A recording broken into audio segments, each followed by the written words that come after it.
You are listening to Zen and the Art of Triathlon.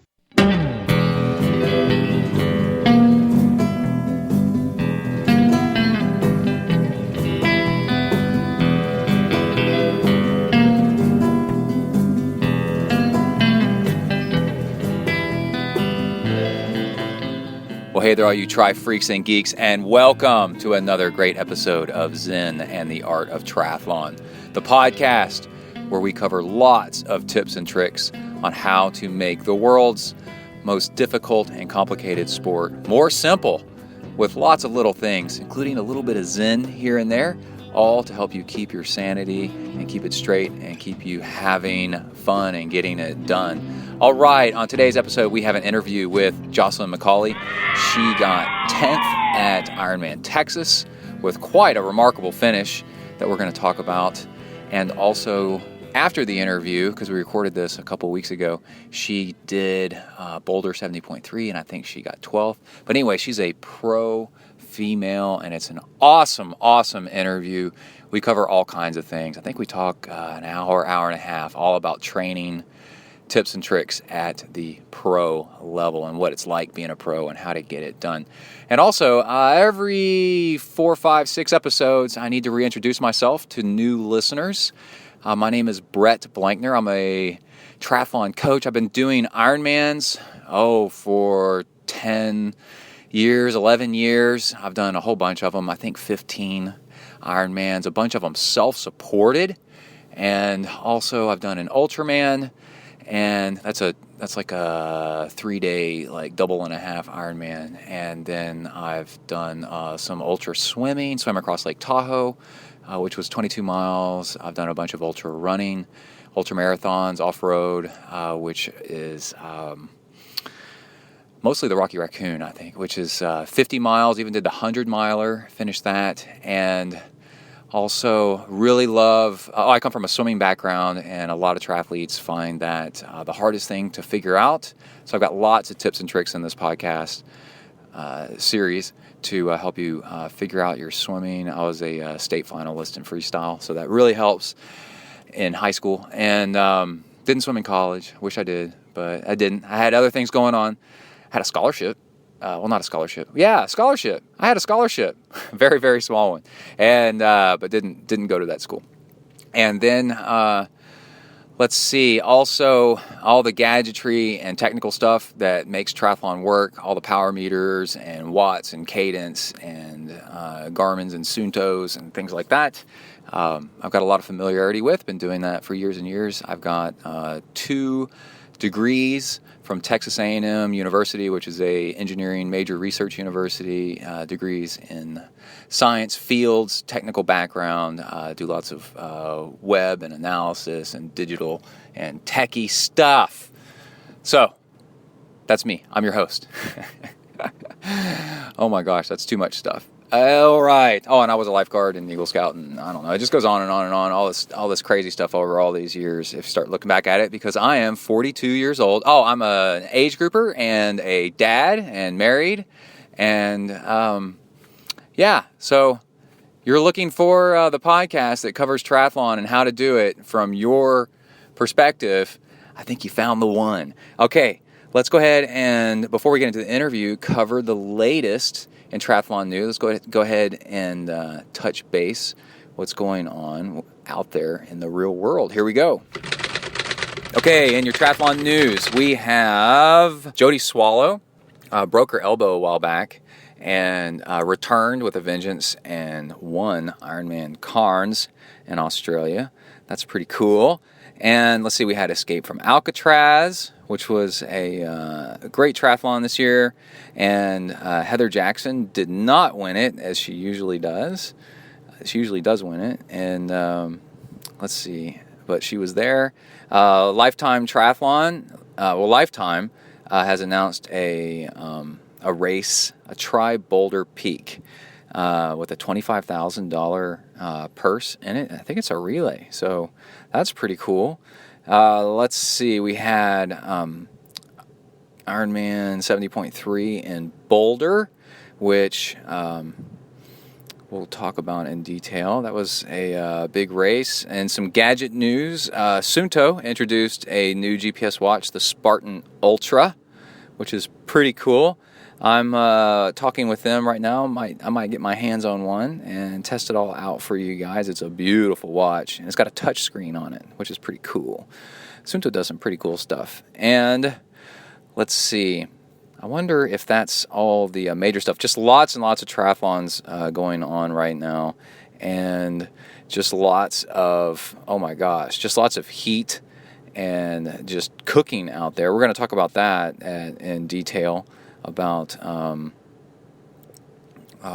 how to overcome hydration and other issues because of the heat. And I guess in a little bit of personal news, I got my Trek Speed concept in, and I got it with electronic shifting. And next episode, I'm going to cover the ins and outs of it, what makes it cool, and what are good things and bad things about it, what you're looking for, how to set up your own bike, because I'm setting up this bike right now to fit and to work, and what it takes to make a bike actually work for you, and what's important and what's not. So we'll have a bunch of that going on in the next episode. All right, we have also an announcement of Alaska Man, which is really cool. So there's a few, I think maybe only a couple really crazy races out there. The Norseman, which is an Ironman, but it ends at the top of a mountain in Norway. I think it's the northernmost, it's not Ironman brand, it's Ironman distance. And northernmost race, it's pretty nuts. I think Swissman is another one, but those are both in Europe. So where's your North American one? Well, they announced one in Alaska, and I have actually, just by coincidence, been over that race course. Emily and I took a vacation to visit one of Emily's high school friends in Anchorage a few years back, and we actually drove from Anchorage past Alyeska Resort, and that's where the run will be for this thing, and then drove over to Seward, Alaska, and that's where I forgot the name of that glacier. The Exit Glacier. Anyway, there's a big glacier. There's glaciers all over the place out there, but there's a glacier tour you can do out there, and it's near Seward, and it's about a 2-3 hour drive through the mountains.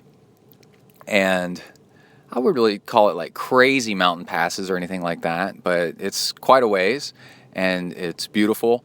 So apparently you swim in Seward, the big... it's not a big bay, it's just a narrow, it's probably dug out by a glacier, and you swim in there, and that'll be nice and cold, and probably have orcas, like killer whales and stuff around in the area. And then, in fact, I remember we were going to do a whale watching tour, but we got fogged and rained out and didn't do it. But when we were doing the glacier tour, which is only like 30 minutes away, there was a huge grizzly bear up on the side of the mountain that was lumbering around with a big fat butt. We were looking at it through binoculars, and it was really cool. Thank God it was really far away. And so that's pretty cool. So then you hop on your bike, and then you bike towards Alyeska, which is basically just, like 20-30 minutes maybe from Anchorage. So it's on the Seward side of Anchorage. And then you run this Alyeska Resort trail system to the run finish. And I can tell you, Alaska is one of these places where they can have a ski resort at sea level. In Alaska, the mountains go right up to in Anchorage. Alaska's huge. In Anchorage, the mountains go right up to the edge of the water. And so you can have a ski resort, because it's cold enough and there'll be enough snow, right at sea level. So this is pretty nuts. You basically bike from sea level to sea level and then start running up the ski slopes to the run finish of this thing called Alaska Man. So I give it a big thumbs up. You always got to be a little bit careful of a first year race, as they try to organize stuff. But also, if you want to support it, that's a great time to go do it. And don't be afraid and have a lot of fun. And Alaskans are freaking nuts. I thought Texans were crazy until I went to Alaska, and I realized those people take it to not the next level, but to the 10th power level. So be prepared for some really tough people out there and to have a total blast. Alaskans are really cool too. Let's see. I heard that mosquitoes might be a little bit of a problem. The run, maybe it won't even be a run. It'll be more of a hike. And yeah, I think that's it with all the news. So let's hop on over and talk to Jocelyn. And again, we spoke the week before her Boulder 70.3 race. And looking at her results from Boulder, it looked like she just did not have the run she was looking for. And again, she was kicking ass all the way up until the run. And I'm a big fan of Jocelyn, so reach out to her when you can and give her your support. And she's definitely going out of her way to be on the show and help us out here with all that we're doing and to get better at triathlon ourselves. So let's enjoy this interview. It's really cool. Here she is, Jocelyn McCauley. Here we go. Welcome to the next level.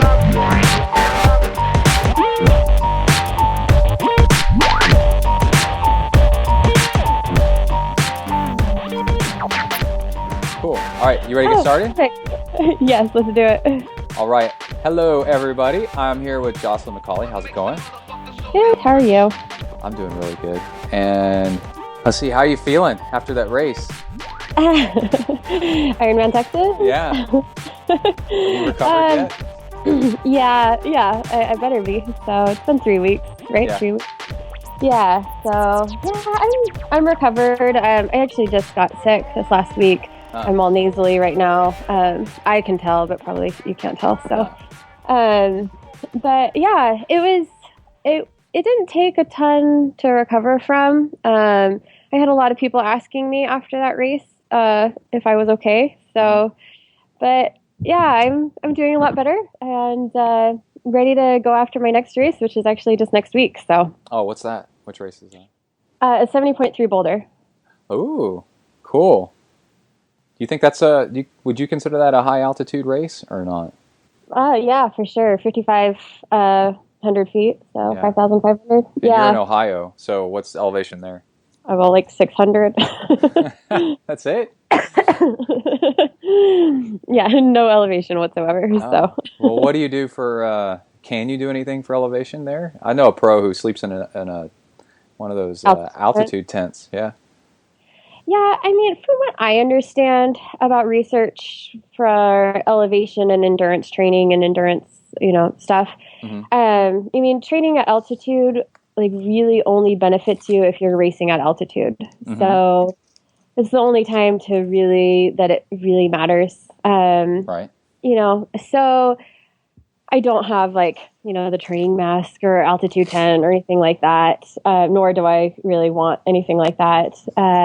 And they also say that the best way to race at altitude is to either go, several weeks beforehand, 3 weeks beforehand, to be able to let your body acclimate to the high altitude, or to just go in and out real quick. And, I guess it's your body doesn't have enough time to have that shock to it. And so, those are the, two best ways to do it. So I'm going in on Thursday night and racing Saturday and going back home. So it's nice that way too, with family and stuff. My last several races have been very elongated time away from family. So it'll be a good time to just go in and out and get the work done. So yeah, cool. Is it a high points race at all, or low points, or in between? In between, because 70.3.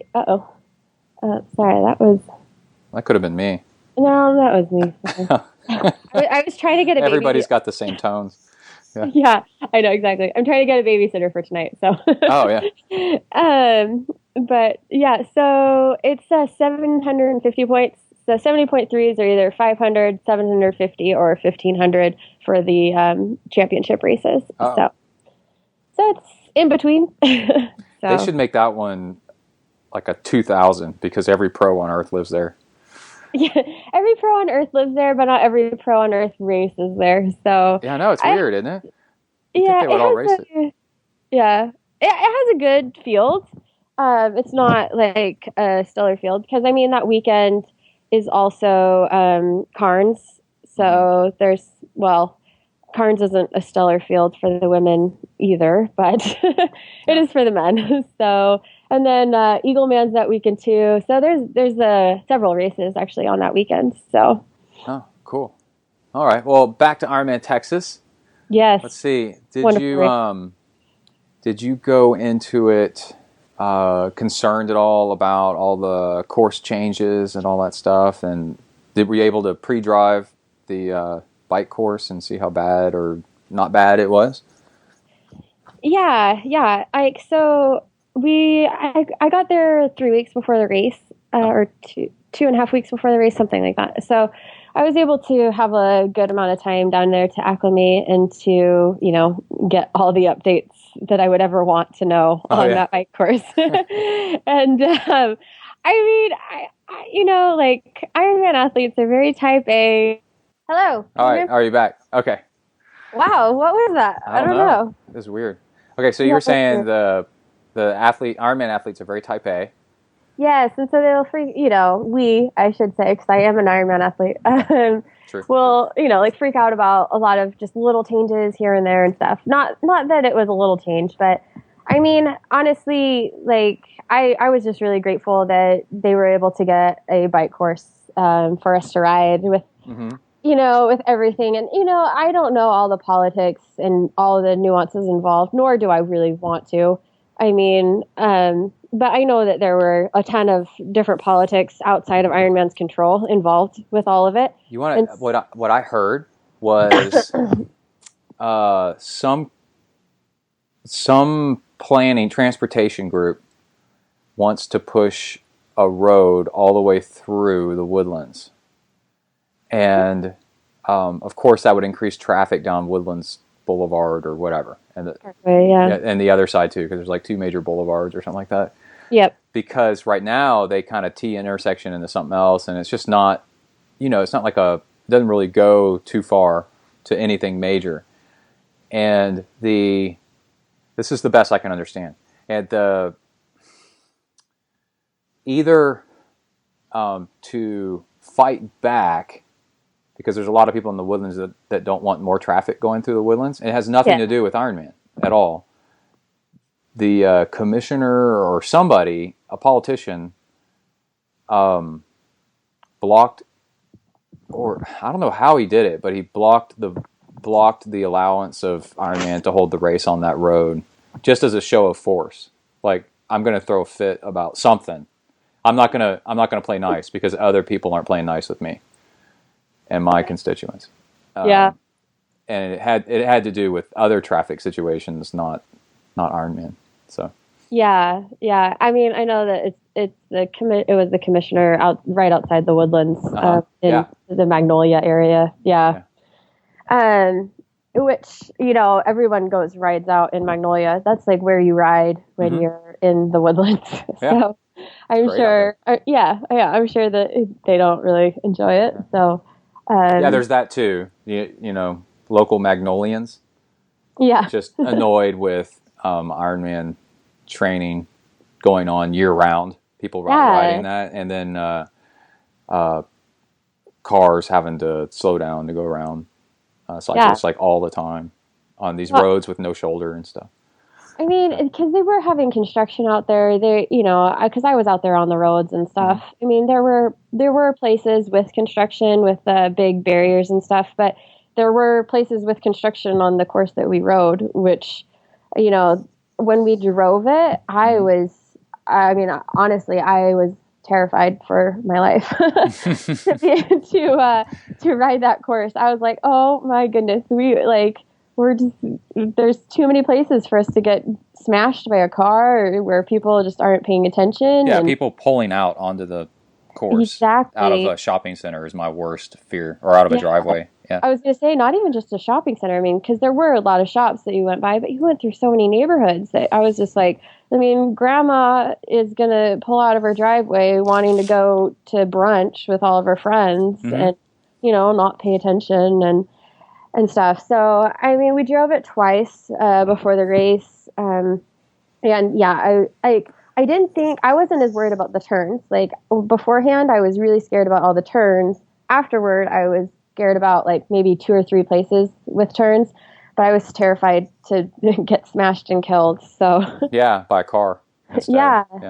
But that being said, I mean, at least for that part of the race, like when we were out on the bike course and everything, I was really blown away with Ironman's like capacity to actually like have enough volunteers and police out there. I mean, I did hear that for the age groupers, it was a little bit sketchier and, not as nice, but I know at least for us pros, because the streets weren't as busy, but there was someone at almost every single point of entry or exit from the course. So that was nice.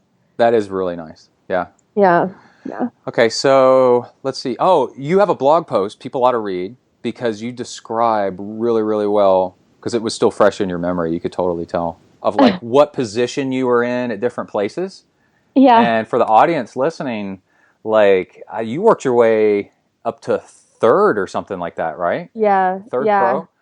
I was in 3rd place. So it's really exciting. It's an exciting read. It was a really good write up. And so I'm all like, oh, what's going to happen next? Yeah.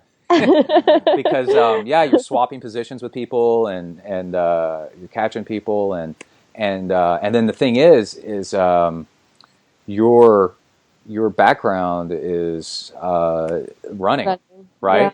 Yeah. And the fact that you're a great cyclist too, but the fact that the bike is shortened and now you've got a full run, right? After a shortened bike, like this has got Jocelyn written all over it.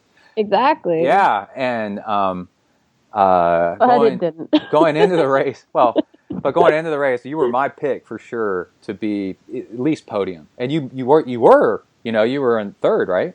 Yeah.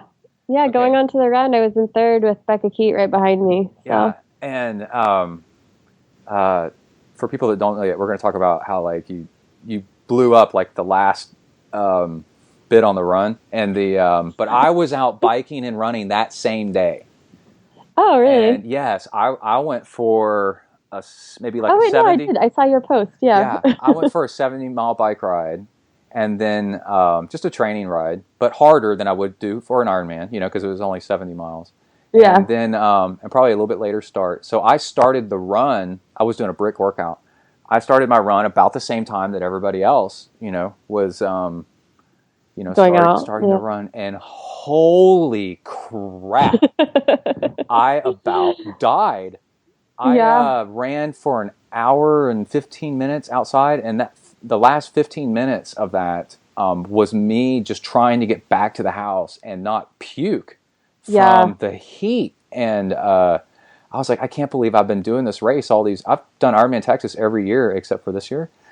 And I was just like, I can't believe I was out there doing this thing, because at my size, it's, the heat is like a lot worse. Oh my gosh, it's terrible. And in your blog post, you have a really good thing where you thought maybe the sodium in your last gulp got you. Yeah. So what happened there? What was going on? Yeah. So because of all the turns in the bike course, and I'm not the best like bike handler, because I mean, I have a background-ish in swimming. Like, I swam some early growing up. Mm-hmm. I have definitely a background in running. I ran in college and post-collegiately a little bit. But biking, I really don't have much of a background. So I don't have those bike handling skills and everything, or just even the time on the bike that I feel like a lot of other pros have. And so I was worried about the turns, like I said, before the race and everything. And my coach and I sat down and talked. And so I usually do like a tube of base salts or something similar to that. And so, you have to lick your thumb and stuff like that to be able to get the salt in, instead of just having it in your drink or anything like that. And so we came up with the idea to put, to boil down some salt and put it in with my Exercell, which is my liquid nutrition I do on the bike. So we decided to do that. And I was like, oh, that's a great idea. Let's, go ahead and do that. Well, the last, 20, 15 miles of the bike, I was with, I was in a very legal pace line. You have to say it several times. Exactly. Yeah. Not like Ironman Brazil. So, but I was in a very legal pace line with about, I think there were 3 or 4 age group men. Uh-huh. And then Becca Keat caught back up with us too. So, with several people, and I was paying more attention because I don't generally, find myself in a legal pace line in races. Mm-hmm. In women's races, they don't form as much as in the pro male race. So, yeah. I mean, because, I think on Ironman Texas, there at one point for the guys, there was like a 30-person pace line. It was ridiculous. Oh my gosh. Yeah, legal pace line.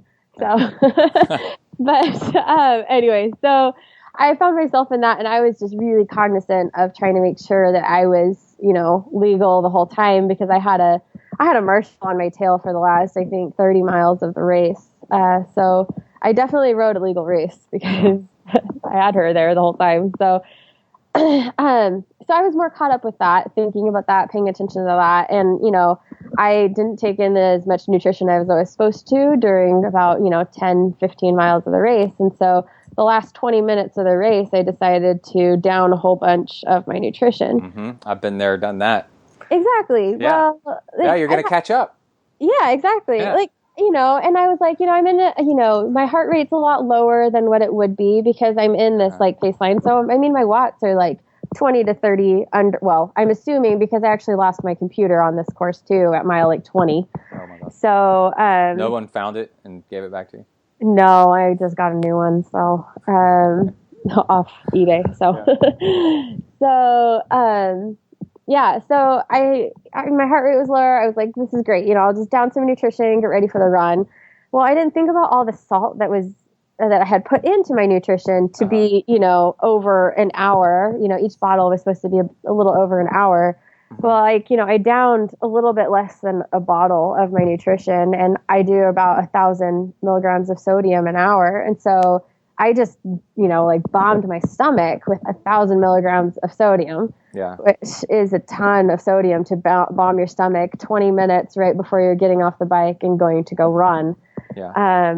Along with, 300 calories. So, yeah. So what do you think that does? Because you writing up about that and then seeing what happened to you really made me think about it the past couple of weeks. And I think I do this too.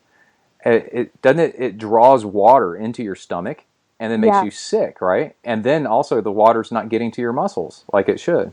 Exactly. Yeah. So you do also absorb some of that sodium. And so really what you're doing is you're waterlogging yourself like crazy. So I just had I was drinking water, but I really wasn't excreting water. Mm-hmm. And so at the end of that race, I was the puffiest I had ever seen myself. I mean, my watch was a tourniquet on my wrist. It was just it was so weird because of all of that salt that I had consumed and then just drunk water throughout the course. I don't really do Gatorade or anything like that. And so I just drank a whole bunch of water throughout the course. So going back, we've decided with lots of different things that, one, don't bomb your stomach with all that sodium, but right. Then I'm changing what I do for the run, because I just do something like base salts and then do water along the course. I don't do any Gatorade or anything like that. And so instead of just doing, a hypoosmotic, concentration water, I'm going to do Gatorade as well as water. So I'll do, I even came up with this whole thing, when I come into an aid station, I'll grab a cup of water, at the first place, drink it, Then I'm going to grab a Gatorade in the middle because that's usually where they have the Gatorade. And then at the end, I'll grab water, ice, or sponge or whatever they have to dump over me to cool me down if it's a hot race and stuff. So all the interviews I've done with pros over all these years, so many of them do that. Yeah. They've got really awesome, complicated, incredible, sponsor-laden, like, bike nutrition, right? They're like, I do this, and then this bike. And I go, okay, what about the run? And they go, oh, I just grab Gatorade and water. Yeah. You know, a cup of each, and maybe 2 cups of water on the run, per aid station. And I go, really? And they go, oh, yeah, it works great. Yeah. I'm like, really? That's after your first endurance and infinite and like all this other stuff on the bike, you just go right to the most simplest thing, Gatorade. And they're like, yeah, because you're going so hard on the run that you can't digest much. So like water down the Gatorade and then that's it. That's like the most you can do. I started doing Coke for the first time when I did Dubai in January. Coca-Cola. So, yeah. Yes. Yeah. Yes. Your race wasn't that bad. You don't need to be like, I give it up. No. Coca-Cola on the course. On the course. So, yeah. Well, and I mean, I do put in like Exercel. I'll have a bottle of it with a squeeze top that I can have. Because they have like smaller bottles that I can carry with me kind of thing. But I mean, like if you did Infinite or anything like that, you would have to carry your own bottle with you. And, who wants to do that on the run? So, yeah. I mean, you don't have as much control over the run because you don't have a bike to carry everything for you. So, yeah. Okay, well, let's back up because we forgot to cover like what the morning, what did you eat? The day before the race, and the morning of, and then what'd you use on the bike, and what was the swim like, and all that stuff. Yeah, so the day before the race, I don't know what I had for breakfast and lunch, but for dinner, that doesn't matter that much, I guess. Then. Yeah. Okay. Well, I mean, I always do like make sure I don't have too much fiber or anything like that in my diet, like the last couple days leading to the race. What about fat? Do you does fat? I've had fat bother me the day after eating a bunch of it. No, I mean, I don't ever like do a ton of like I wouldn't go to McDonald's and do a whole bunch of bad. That's what I mean. Thing. Yeah. Yeah. So stay away from that. Okay. Right. But then for dinner, I do chicken and rice with barbecue sauce. So, that's just my typical now. So, and then for the morning of, like, I wake up only like 2 hours before the race starts. So I woke up at 4:30, and had blueberry muffins. That's kind of what I've started doing this year is doing blueberry muffins before the race. Sounds good. I've done that. That sounds, they work great. Yeah. Like I make them before I go to a race and just bring them with me, and so I know exactly what's in them. And things. So if you go to Kroger and get like blueberry muffins, they're like a chemical bomb of all kinds of crazy stuff. Yeah. Yeah. No, mine are just freshly baked, stuck in the freezer, so they'll survive and last. So. Okay. So I typically it's around 800 calories that I'll take in before the race. Mm-hmm. So, and then went to the race site. And I mean, the Woodlands is like a second home to me now, which has just been awesome. My coach lives there. Oh, that's cool.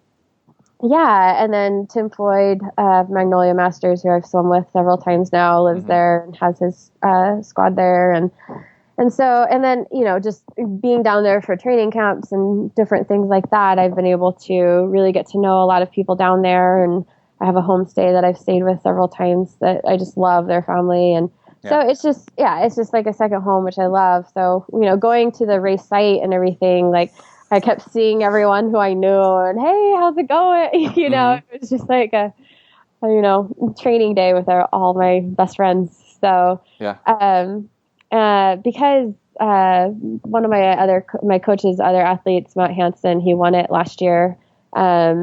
So like my coach. Oh, really? Hansen's your coach? Well, he's one of your coaches.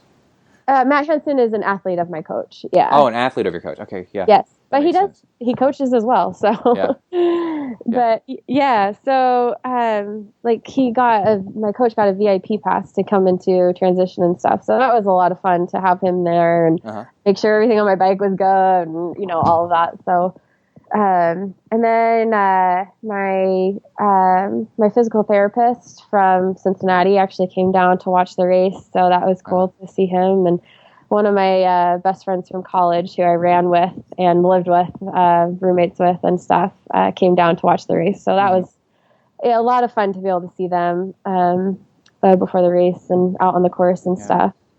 So, got all my everything ready, you know, said a prayer with my family and sisters and stuff, which my two older sisters, I only have two older sisters. So my two older sisters also did the race. So that was really cool. So to be out there on the course with them. But so the swim, I was planning on swimming with Bree Wee. So I just made sure I lined up with her. I know what she looks like because of pictures on Facebook and whatnot. So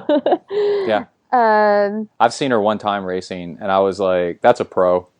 Yeah. She looks that chick is badass, whoever that is. I go, she's obviously a pro. And then, it was Bree Wee. And I go, oh, it's Bree Wee. Because I've heard that name so many times. Yeah, because she lives in Kona. So, yeah. So, I mean, she's an amazing swimmer, and I've really admired her in past years and stuff. And so I was, you know, thinking, oh, it'll be hard to stay with her, but I can stay with her. But, actually, we went out, and I don't know, you know, a couple hundred meters after, like, the first pack broke away, and I was still on Bree's feet, and I look up, and the pack had gone, and I think it was Julia Gare that was right next to me, and then all of a sudden she was gone, and she had gone with the first pack, and I was like, dang it. So by the time that I saw the first pack had gotten away, it was too late to try to bridge that gap. So, but, you know, because I was like, we're not going, I didn't, you know, perceived effort, you know, I didn't feel like it was, you know, too bad or anything. So I'm sad, you know, someday I'll make that first pack, but that was not the day apparently. So well, there's some people in that first pack that are like insane, you know, and they're not going to they're not going to make the whole race like that either. Yeah. So. I mean, there's Lauren Brandon who beat all of the guys. There was a girl that beat all the guys. Lauren from behind, Brandon. right? From like how many? She swam through them and came out with the front pack or something like that. I don't think she came out with the front pack of guys. Her time was faster than all. Time was. I think it was like 11 seconds faster than any of the guys. Oh my god! So what? Were y'all? Was it wetsuit legal or not? No, it wasn't wetsuit legal. So. And, now, wasn't there, I read in some comments, there was like a cold section, like on the far side of the lake, there was like a spring or something like that was bubbling up cold water. Did you ever notice that? No, I don't notice anything when I'm racing. I think some age groupers are just out there just like doing backstroke. They're out there sightseeing. Yeah. So maybe that was one of those guys. Yeah. No, I don't notice anything. I mean, I noticed that I hit a couple weeds every now and then that would get on my fingers and everything. And that lake's been flooded off and on, right? So who knows what's No, that lake is a little interesting, but I feel really bad for people that come down not from this area and they've got a white kit. Oh yeah. And then they do like, there's some times where they do like swim clinics, you know, in the lake like the day before and the days before, and it just ruins their kit because it's the muddy water just turns their kit kind of like pastel brown. Yeah, I have some white sections on my speed suit that I have, and they're not very white anymore. I mean, they're not horrible, but I mean, even washing it out in like clean water afterwards, it doesn't get it all out. So, okay, so did you come out with Bree, or did you drop her, or did you swim with her the whole way? I dropped her on the far side coming back in because. So they had to change the swim course the day before the race. And I was sighting off of the last buoy of all the buoys, and the buoys kind of veered in and then back out. And so they told us that, you know, we could swim just, you know, to the last buoy if we wanted, but we, could follow the buoys, whichever we decided. So obviously, swimming to that last buoy is going to be a shorter distance than swimming in and then out. Mm-hmm. And then as long as your buoys are on your left side, then you're legal and it's fine. So she was going in and I just swam out and past her. I don't know how far out I came out of the water before her. I'm sure it wasn't a ton, but came out of the water before her and through transition and off on my bike. So. All right. Let's take a little break from the show and give a shout out to my new favorite sponsor, Salt Stick. Oh my gosh, I am so glad these guys came along right at this time. Here in Texas and a lot of the world, it's much hotter than you think it is. You can go to Weather Underground, Wonderground, WUNDERGROUND, Wonderground for short.com, and look at the weather and then turn on the graph. You can customize what the heat index is actually like, what the real feel is. And it's in the 90s here in Texas with high humidity, which puts it in the 110s, even up to 120 sometimes up in the summer. And it's crazy. So I did a sweat test after interviewing all these people all these years. I finally decided to sit down and figure out how much I actually sweat out. I went for a 3-hour ride, weighed myself before and after, and also included how much water I drank, so I knew how much was going in, and measured the weight difference when going out. It's actually really easy to do. You do it no clothes on before, no clothes on after. You can figure this out. And I've calculated that I was easily losing 1.5 quarts, maybe even up to 2 quarts per hour in this heat. And that's why I was feeling like crap and losing so much weight after workouts. So I need to take in more water. The problem is if you take in lots more water, you need to take in electrolytes with it, or else the water just washes through you and washes your electrolytes out, by the way. So you need to add some in. And it's so easy with Salt Stick.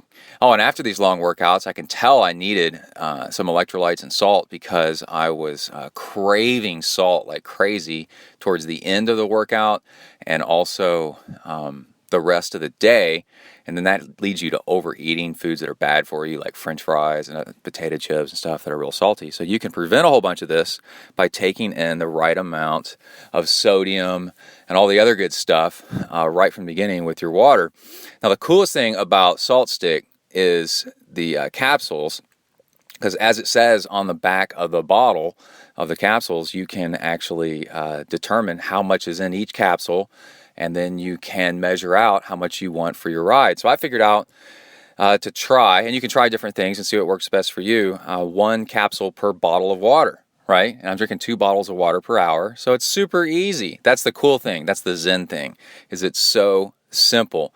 1 capsule per bottle of water every single time. And you can either carry the capsules in a little Ziploc bag. They make snack-size Ziploc bags. That's really handy. And they also sell, Salt Stick sells the thing that they're named after, the little stick that you can twist out more capsules as needed, one-handed. It's pretty cool. You Velcro it to your bike. I've used it before. You heard in previous shows. I used it to kick ass at a Gran Fondo ride, 100-mile ride, like 4-something hours. And it saved my butt because I was able to add electrolytes to my water as I needed, because I dropped my other bottle full of the electrolytes I needed. And so the little dispenser stick was super cool. It's almost like a Pez dispenser. It's really neat. I wonder if a Pez dispenser would work. I've got a Darth Vader Pez dispenser.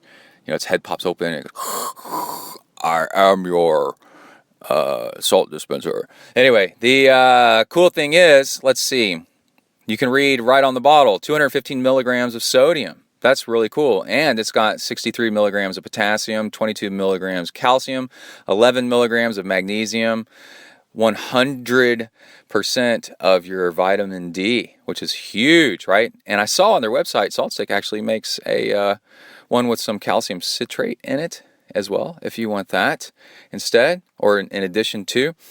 So like my buddy Gary likes to do, he likes even more sodium. So he could measure out 2 capsules per bottle or 1.5. And the coolest thing about the capsules is they pop right open.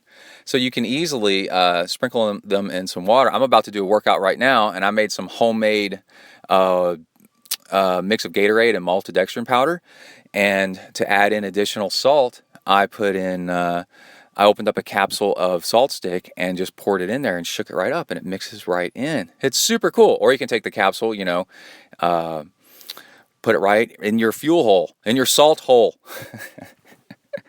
And it'll work great that way as well. So anyway, I started doing that. And the runs are what's so hot around here, because on the bike you get more airflow over you, and you don't feel as dehydrated. You don't get as dehydrated and overheated as fast. But on runs, oh my gosh! So I started doing the 1 capsule per bottle of water on my runs, and the difference was absolutely amazing. Absolutely amazing. Huge turnaround in how I felt. And yeah, it's incredible. So Salt Stick, let's see. We've got some information from Salt Stick. They emailed me and said, hey, add this into the commercial. There is a notice here. Only U.S. residents can purchase Salt Stick from the website, but Salt Stick is sold across the world in more than 30 countries. They've been around a while because it really works. It's awesome stuff. People can find their nearest retailer by going to our main website, saltstick.com, and using the store locator, in quotes, available from the top menu. And in previous ads, I might have made it sound like you couldn't use the discount code, or you couldn't get Salt Stick anywhere but the United States, because the discount code only works in for United States orders. But that is not true. You can get Salt Stick all over the place. You can purchase it from your local bike, run, outdoor stores, retailer, all over the world. Like we said, 30 countries. And let me dig up the discount code for you here. Hold on. Oh yeah, 25% off your order with discount code ZenTri25 in the United States. But go ahead and no matter where you are, get it. And then also mention to Salt Stick that you got it because of ZenTri, and they will greatly appreciate it. And you do 25% off your order, ZenTri25, all caps, at shopsaltstick.com. Cool. All right, everybody, stay hydrated out there. It's hot. Hot, hot, hot. And yeah, make your water stick with Salt Stick. Here we go. Back to the show. Yeah, there's all that draft. The swim draft is real, And yeah, for sure. But, man, there's also something about clear water where you can pace yourself, and quit trying to draft off of somebody so much. Yeah, I love drafting off of people. Like, I always try to just find some good feet and stay on them. Like, I hate feeling like I'm in no man's land. That's and true. Stuff. It's lonely. It's lonely, and then you like get, you're in your own rhythm and stuff, but sometimes your rhythm can just gradually slow down and you're not realizing it. Mm-hmm. So, you can be like, this is good enough. Yeah. And then you're I've got a big bike ride and a run after this, so this is probably good enough. Yeah. And then you realize, no, it wasn't. You should never be thinking about that bike ride and run after when you're swimming, though. That is something that I have really, really tried to do. Is that? Oh, really? Yeah, because it used to be like when I was in the water, my mind was on the bike, and when I was on the bike, my mind was on the run.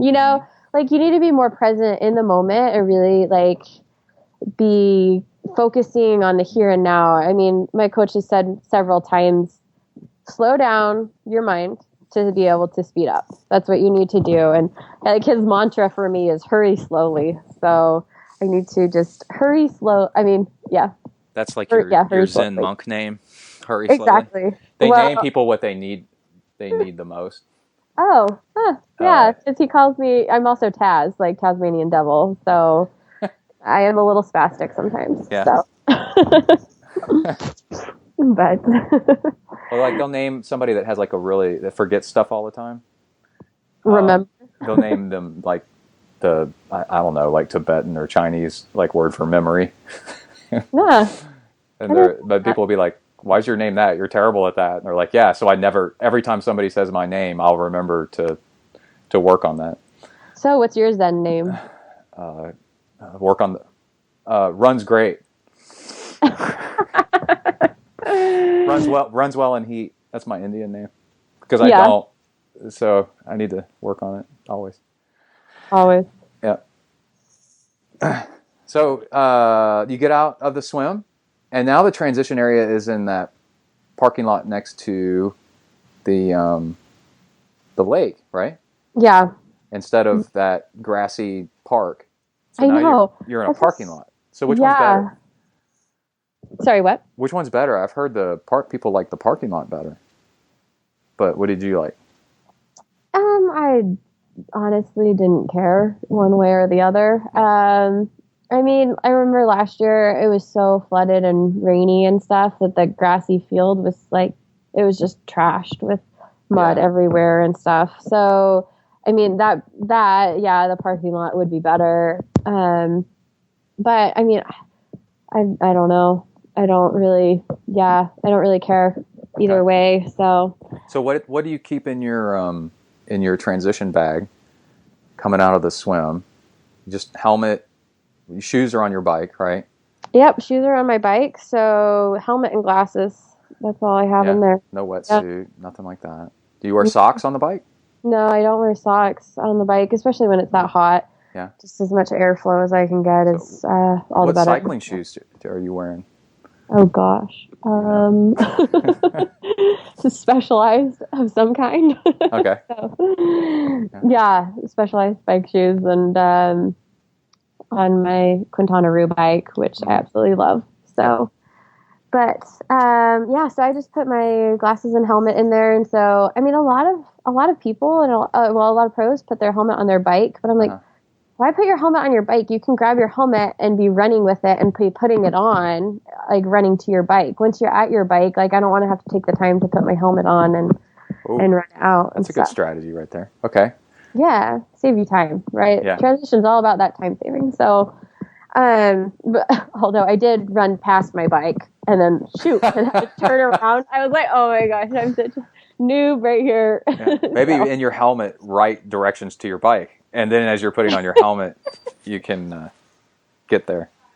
Well, I don't know. I must have been off in the morning because I always like count like how many little divisions before my bike and everything like that. So I know what it is. Even though the pros like are, there's not too many of us. So it's easier. But yeah, I was like, stupid. Got out on my bike and the other issue with all the turns was choice of wheels. And so because a disc wheel is going to be not quite a lot heavier, but enough heavier than like say an 808 or a 404 or anything like that. My coach and I decided that we were going to ride just a deep in the back instead of riding a disc in the back, which I typically would ride a disc in the back. But he said if the disc is, I think he was saying over 500 grams more than just the deep wheel, then we would be just riding the deep wheel instead, because you're talking about having to accelerate up all of that extra weight, not all of that extra weight, but enough of that extra weight that it makes a difference when you're talking about 80 plus turns. So I was on Contu wheels, which is actually a wheel company that's based down in Texas, right outside the Woodlands. So on those wheels, just a deep in the back, and in the front I had a shallower one. So what's the name of that wheel company again? Because I'm going to start looking for a rear wheel pretty soon. Yeah, Contu. It's Cantu. Oh, yeah, I saw that in some of your pictures. Okay. Yeah, I have a lot of pictures with them. So okay. Yeah, so I had those wheels, and then the nutrition that I use on my bike is XRCell, so it's XRCEL. And I had 400 calories in each bottle, and then I had 1,400 milligrams of salt in each bottle. So that's a lot, isn't it? Is that a lot? It calculated out to be like right 1,000 milligrams an hour of sodium. So of sodium, not just salt, but sodium. Right? Of sodium, yeah. Okay. Yeah. And let's see. So what'd you say? It's Excel. What's the name of the nutrition? XR Cell. XR Cell? Yeah. And so what's their angle? What's in the nutrition? So it's just 100% glucose, actually. But oh, really? That's smart. Yeah. Yeah. Yeah. Because that's what your body turns it into anyway. Exactly. So so it's 100% glucose, but some of that glucose is actually bonded with slow release gels. So I mean, it has a lot of technology and research behind it. It's really awesome because I mean, like you said, that, when you take in, you were talking about salt, but also with nutrition, when you take in a whole bunch of nutrition, a lot of people say that it just sits in their stomach. Yeah. Well, what this does is you're able to absorb, the instant glucose that it has in it, but it goes through your stomach and it goes into your intestines where you're able to, those slow release gels work with the pH in your intestines and then also temperature regulation. And so when your body is burning hotter, so when you're, when you're needing more glucose because you are getting hotter or, working harder and everything, that those, the gels will make it so they will bond to the receptor sites in your intestines and you'll be able to absorb more of the glucose. So again, you're not saying gel as in like a gel where like a goo where you tear off the top. You're talking about like the chemical structure of the fuel itself. Has something in it where a percentage of the sugars of the glucose is like polymerized or something like that, where it takes like a little bit longer. So you've got a mix of fast and slower. Exactly. Yeah. Exactly. So it's really awesome. I've never felt better with any other nutrition than this, and so that's why it sold. They sold me on it because of that. Is it a scoop or how do you make it? So it's actually, you buy it in a liquid form already. And you can I pour the bottle, I pour it into a big bike bottle. So I will have that on my bike. So it's really awesome. I mean, they have 3 different flavors right now and they're delicious. It's the consistency of like a syrup. Mm-hmm. So it's not like it's not like a thinness of, like you said, like First Endurance or Infinite or anything like that they have it, and it's not like the thickness of a gel. It's like right in between those consistencies. So interesting. Okay. So that's what I use, and I do 300 calories of that an hour, and then I also do candy because you gotta live a little. So and in training, do you do 300 calories an hour on the bike? So you're used to it, or you do more or less, or what? Yeah. Well, I do 330 calories an hour. Just technically, usually, like it's 300 calories of XR Cell and then another like 30 calories of candy just to have fun. Do you do like jelly beans or something like that? So I do jelly beans, and then I also do like just like sour gummy worms and sour candy. Yeah, sour. Yeah, well, it's smart except for like 100% humidity race like Texas was.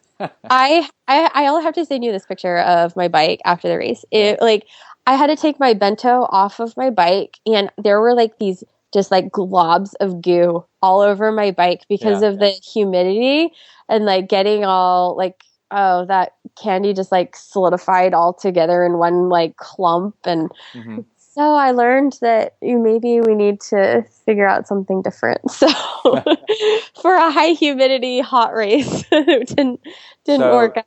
The listeners out there, tweet at Jocelyn and let her know what you found that doesn't, some stuff that's kind of like sour. So you're saying like gummy bears too would do the same thing? Like they would just melt into your bento box? Yeah, they just like kind of like congealed. Really, I usually put stuff in a bag, but I had to use the bag for something else that day. And so I just shoved them all in my bento, which really was the grossest thing to clean up after the race. So, well, not the grossest. It was just the hardest thing to clean up after the race. So, I mean, so I think I had Sour Patch Kids and gummy worms and jelly beans.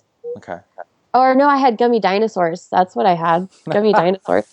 Well, I saw the dinosaurs. I was like, oh, these are so awesome. I have to get those. Okay, so check this out. One time I interviewed, what was his name? This guy from Scotland.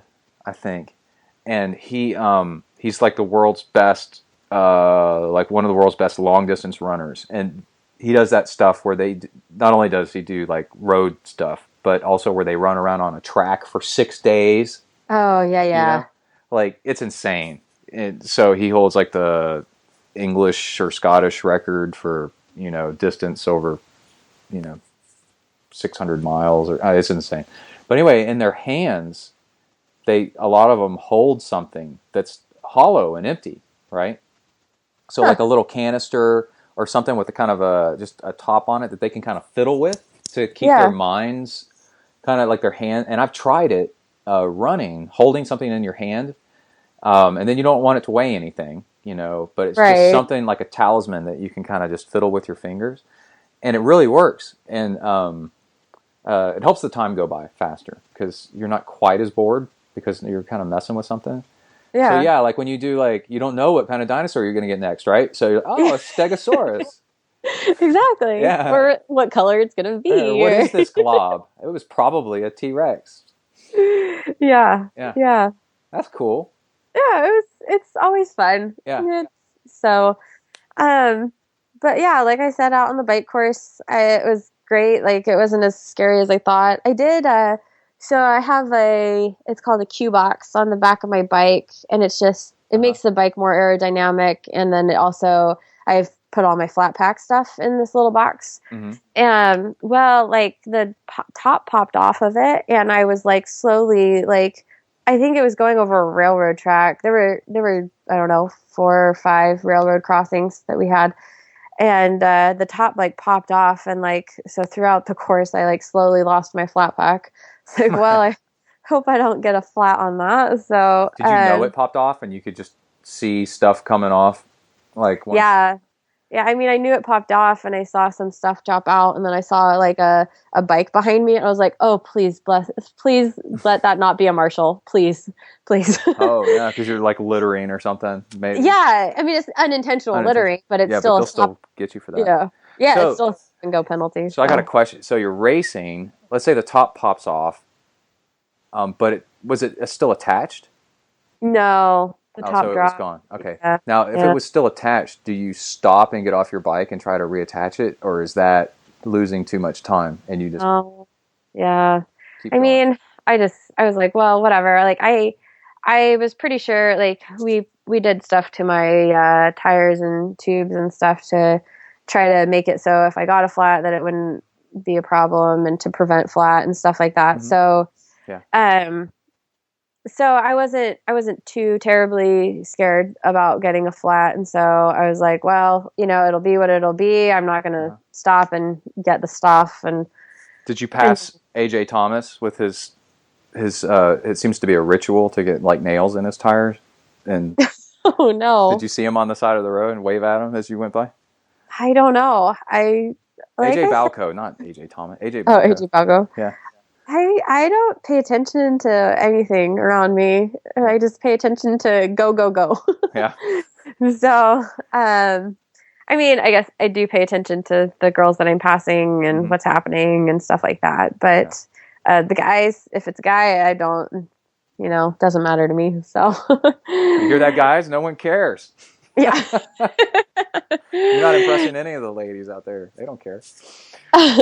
I guess I did pay attention to the guys, like a whole like pace group or whatever that was coming by, because I was trying to look for Matt just to cheer him on whenever I saw him, since we have the same coach and stuff. So was he? He's not right. He's racing pro, right? Yeah, he's a pro. Okay. So but yeah. So and then just chipped away at the leaders up at the front, and just kept going. And then I was seeing my husband with my PT and with my best friend from college and stuff, and kept seeing them around the course, and they were giving me splits of time back and different things like that. Mm-hmm. So that was really helpful. And then also Zach Miller, who does fantasy triathlon, if you've ever done any of that. Mm-hmm. He was out there giving splits to all the pros, which was really cool. Oh shoot. Sorry. That's cool. And so my husband was like, you're a minute and a half back from the next person. And then, the next time you're a minute back. And, I kept going and going. And then I saw her and I was like, oh, because the other issue with all these turns that you're not used to in a course is that you can be, like you said, you can be like a minute or 45 seconds back from someone and never see them because you're turning. And then, every time you turn and you don't have enough straightaway to actually be able to see the person and stuff. So that was a big mental game to have to play and to be like, they are out there, you're going to go catch another person. So, so then I caught Becca Keat, and stayed with her. I stayed on her tail for, I don't know, 5 miles or so. And then a age group guy came past us, and she didn't go with him. And so I was like, well, why not go with him? He's not going that much faster than us. So I passed her and, just was like, hey, come on, let's go work together. Let's go do this and, go, on his tail and stuff. And she didn't come with me at all. So did she say anything back at all? No, she was probably struggling or something. She glared at me. So, I don't know. You never can take anything that anyone says or does during a race. Oh, I know. Yeah. I'll be sitting at my desk at work and I'm having a great time looking at something on the internet or something. People are like, what are you upset about? And I'm like, what? Yeah.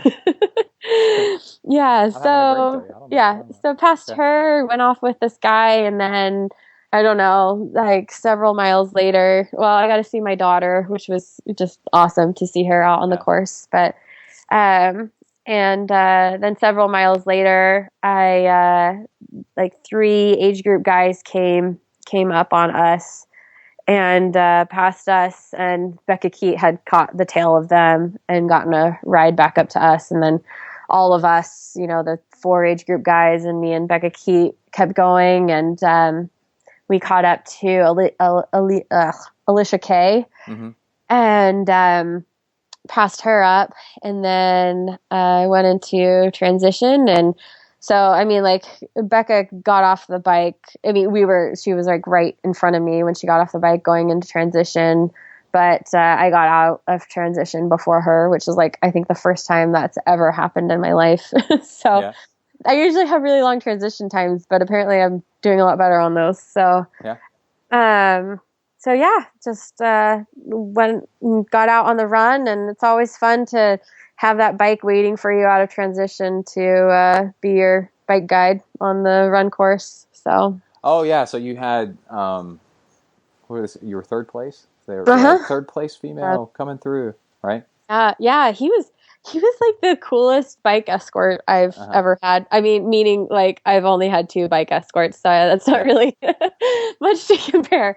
But he was he yelled at come on, let's cheer for her, let's hear it for the third place woman. That's cool. Yeah. Yeah, he was Mr. Cheerleader the whole time, and he was like, I got my Garmin on my bike. If you want to have any splits, I'll let you know. Wow. Yeah. Cool. He was best bike escort. So, but I only really had him for 2 miles. So maybe 2.5 we were together. So, cause Becca Keat came up on me and, ran with me for I don't know, a tiny little bit. And then just, tried to snap the rubber band. And at that point, I never felt good on that run. The rubber band snapped very easily on me that day. So, So did you feel full, or did you feel hollow, or you felt sluggish? I was so bloated. You said, all that sodium in your stomach, and then the water with it, and it just sits there and stuff. I felt pregnant. I felt I looked at my stomach and I was like, oh my gosh, I feel fat and pregnant. So, I was not feeling good at all, that whole thing. And I was just okay, it's a 3-loop bike run course. Let's, get through this first loop and, let things settle down and everything. Something I went out to lunch with Matt the week before the race, and something that he said to me was, that first mile of the run last year when he won was his slowest mile. Yeah. So, he said, just take it mile by mile. My coach always says, don't eat the whole elephant. Like, you can't eat the whole elephant, but if you chunk it down, then, you're good. So, just take it 1 mile at a time. And, like whatever that mile was beforehand, let's forget that. And you have a new mile ahead of you, like. Oh, that's cool. Yeah. Like I liked that mindset of like, it doesn't matter what just happened. It's a brand new mile. It's like what people think about, for the new year. It's a brand new year. So, anything is possible. So just, do that mile again and, see what happens. So I kept trying to think about that, but then also like, I just felt awful. So, and then it's never fun when you're a runner and you're having people pass you and other pros pass you and everything. But it was what it was, and I was like, well, I'm going to see what I can get out of this, at least how many points I can get out of this, because it is a very high point race. It's a 4,000 point race, so ton of points up for grabs. So just kept chipping away, and then on the third lap, I heard that Becca Keat had dropped out, and then Christy. So the girl that passed you, and broke the rubber band and passed you fast on purpose. Yeah. Now she's dropped out, right? Yeah. That's the thing, right? Is like, don't worry too much about what other people are doing, because people blow up. Yeah, and you have, like, that's a big lesson that I've learned in the last several races is, like, you have to, Well, how did the girl that, what was her name? The one that won the swim? How did she do? Lauren Brandon. Uh-huh. Yeah, she ended up 13th, I think it was. Oh, so you beat her? Yeah, she led for the whole swim and the whole bike, and then she never has had a good run. I mean, she is a very typical, like, she reminds me of Starkey a lot, except she's like Starkey in the swim and the bike instead of just the bike. So, if you spent a lot of your life, your youth, getting that good at the swim, you did not run. Typically. Yeah, very true. Yeah. Very true. Yeah. So. All right, let's take a break from the show and talk about livingfuel.com. Whew, man. You know what the latest thing I've been doing with Living Fuel is they have an amino acid powder. And if you add amino acids, protein, to your carbs, it's one of the strategies for going lower carb, higher fat, kind of metabolism efficiency kind of thing. It slows down the carbs, and then it gets you in some protein that's really good for you. Anyway, Living Fuel has some really high quality amino acids. So when I finished my bike ride this morning, I made a bottle of like half strength Gatorade. That way it's not too sugary.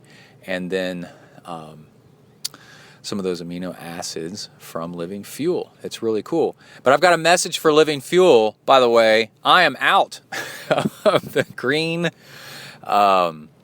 smoothie. That's my favorite one. And then there's like a berry smoothie powdered mix. It's got like chia seeds and all kinds of cool stuff in it. And also they have these really cool snack bars and like these coconut packets of chia seeds and coconut stuff. I am out. I don't know what to do with myself. I wander around my kitchen and my house like lost. I bump in the walls. I fall down. I'm like, oh my God, I need more Living Fuel. So if I was to go get some, I would go, oh, by the way, they're also like super vegetarian, clean, and vegan and stuff like that. But anyway, you can go to livingfuel.com and order their stuff. They have a person that works there that is big into ZenTri, so I'd like to give them a shout out. They got a really cool backstory too. So, go check them out, livingfuel.com, and show them some love. And let's go ahead and get back to the show. So never on the run did you feel good? No. And did you ever cramp or anything like that, or not? No, it was just like bloated. I had an emergency porta potty stop on there too. So, but yeah, no, I just was super, super bloated and just puffy and just like, it just never felt good. And, but then, I was on my last lap and, I had heard that, these two people had dropped out, and then I was catching back up to some people. And so, I remember right before I got back onto the canal, which is a little bit before 3 miles to go, it's like 3.5 to go. Like I passed a pro who had previously passed me, which typically does not happen in Ironman. A repass on the run. And then, I'm going onto the canal and I saw Zach and he said, like I was in 6th place at the time. And he said, you can go catch one more. You're looking great. You can go catch one more. They're all slowing down. I was like, okay, sweet. So I started picking it up, the last, 3.5 miles. Yeah. And, picking it up. But, at that point, we're like talking about like 7-minute miles, not super fast, maybe faster. I don't know. But, and so kept going and, just really taking it at that point, aid station at a time, because at that point, it's like you said, it's super hot that day. I was pouring water over me and just trying to like, okay, let's just get to the next aid station so I can have more like cooling effect and stuff. So, I got to the next aid station and like this point, like I said, I'm on the 3rd lap and it's a 3-lap course. And so there's a ton of age groupers out on the course at this point. And so the aid stations get really bogged down and I was calling out for water and like just couldn't get any as I was going by. And when you're like, this point, like 2 miles from the finish line, you're not going to stop. You're not going to like, oh shoot, okay, let's go back, get some water, like you just want to get it done. And at that point, your legs are so shot that if you stop, you're not going to really be able to start again. So went past and just didn't get any water. And then all of a sudden this girl comes up right next to me, like, and gives me some water. And it was my sister. I was like, oh my gosh. She like sprinted up to me to give me some water. So I got at least 1 cup in me and then saw my mom one last time and she's like, everyone's waiting for you at the finish line. Emmy's there, who's my daughter and everything. And I was just like so excited, and I was like, okay, I'm going to get this, 5th place girl. Because I knew that 5th place was over 2,000 points. And that was like on the front of my mind is like trying to get to Kona, obviously, and stuff. So the last aid station is at a pinpoint turnaround to the finish line. And it's, it's like 0.6 miles from the finish, something like that. And so going through this... Is that the one that kind of goes up a little bit and then it turns around and then comes back down? Yeah. Although I've never noticed that hill until I did a training run on that course. And I was like, oh, there's a little hill here. Yeah. I never noticed it during the race. So it's a great aid station. That's one of my favorite aid stations. Yeah, it's fun. It's hot. It's really hot there. It is. Yeah. But they always have like people with sprayers underneath that bridge. And they always like have a microphone. That's like one of the longest aid stations on earth because you go, you go past it. It's a hairpin. So you go through it, stop, turn around and go through it again. Yeah. It's an awesome aid station. So, like I get to that pinpoint turn and I guess just by at that point my legs are so shot and I'm, I'm pushing the pace and just, obviously haven't felt good this whole run and just, I don't really remember probably a couple minutes of that, but I went down and I blacked out at that, like right at that pinpoint turn as I was turning. Oh, that's where you blacked out. Okay. Yeah, at the turn, like as I was turning. I really think that if it just been a straight, if I didn't have to do a pinpoint turn and the finish line was just a half a mile straight, I would have been fine. So it was that turn that did me in. Yeah. So I collapsed and I remember just like kind of like everyone around me, like not really opening my eyes, but like there was just a ton of people around me and then my sister actually, I don't remember her being there, but she apparently came up and was chatting with them and, trying to make sure I was okay. And, apparently I said, oh, I'll just run with you to the finish line.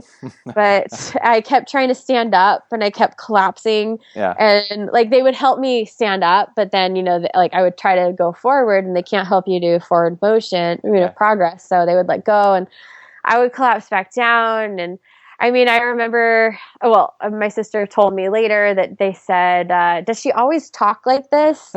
And my sister was like, oh, yeah, she's fine. And they're like, she slurs her words. Like, and so apparently I wasn't doing so well. But, I kept thinking, like, I was going to get Alicia Kay, because at this point I saw her. I had seen her, and I knew that I could at least have a finish line, like, sprint kind of thing. Yeah. And so I was like, I was going to get her. I was going to get her. I was going to get those points. Like, I just needed these points, like, and everything. And they wanted to pull me out of the race. And I was like, no, you're not pulling me from the race. No, you worked all that time to get to where you are. You're almost finished. No joke. Yeah. I was like, I'm a half mile from the finish. They're all volunteers and med people. And, everyone's on their first, second, or third lap. They don't really... I'm sure they're not paying attention to like, oh, she's on her third lap. And I was like, no, I'm on my last lap. I am finishing now. So, and so they were like, no, let's just sit you down here. You just need to cool down for a little bit. And because I had kept standing up and collapsing, I don't know how many times, way too many times. And I was yelling at them, like, stop catching me. If you stop catching me, I can keep going, which makes no sense either. So you're just not in the right mindset there. And so I think apparently they like moved me to a chair or something, because I was on the course at the, that whole time. And so they moved me to a chair and tried to get me to take fluids down, and they all came right back up. And I just remember there was just like this one point that I was like, no, I'm going, and I'm going now. Like, I just have to go. So they helped me stand up, and then like I just like willed my body to stay up and to start moving forward. Like I remember I had to physically think like, no, you're not collapsing again. We're going to step forward and we're going to do this. Like, and like mentally like talking to my body, which I've never had to do before. So, and they sent like a person on a bike with me, like a med guy with me in case I collapsed again. So, not the bike escort that I will ever want to have again. He was probably like, oh my God, this is going to be horrible. Yeah. I think they just thought I was crazy. I mean, they just thought I was crazy. And I mean, I kept talking with him and stuff, and he's like, stop talking. You don't need to talk to me. Yeah, I was like, focus. I was like, I'm going so slow. Like aerobically, I am fine. My body physically is not. So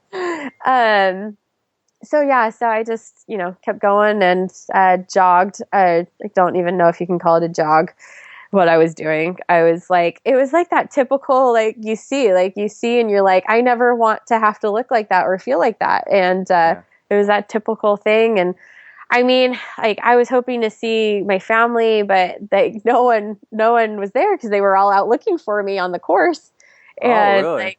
Because they thought I was coming to the finish because my mom saw me a mile to go and had, everyone went to the finish line to see me finish. And then I wasn't coming and I wasn't coming. And, so they eventually decided, okay, well, we're going to go out and try to find her. Well, my best friend found me before the finish line. And that was really helpful to have her cheering for me going in. And I kept saying to her, I was like, I just need to get to the people. Like the people will bring me in. Cause like the finish line is just lined with all these people and that, electric atmosphere and stuff. So, I got there and I got passed by two pros in the finish line chute, or in the finish line area, I should say, not the chute, but one in the chute, one right before it. And so that was really heartbreaking too. So, but there was nothing I could do about it. So.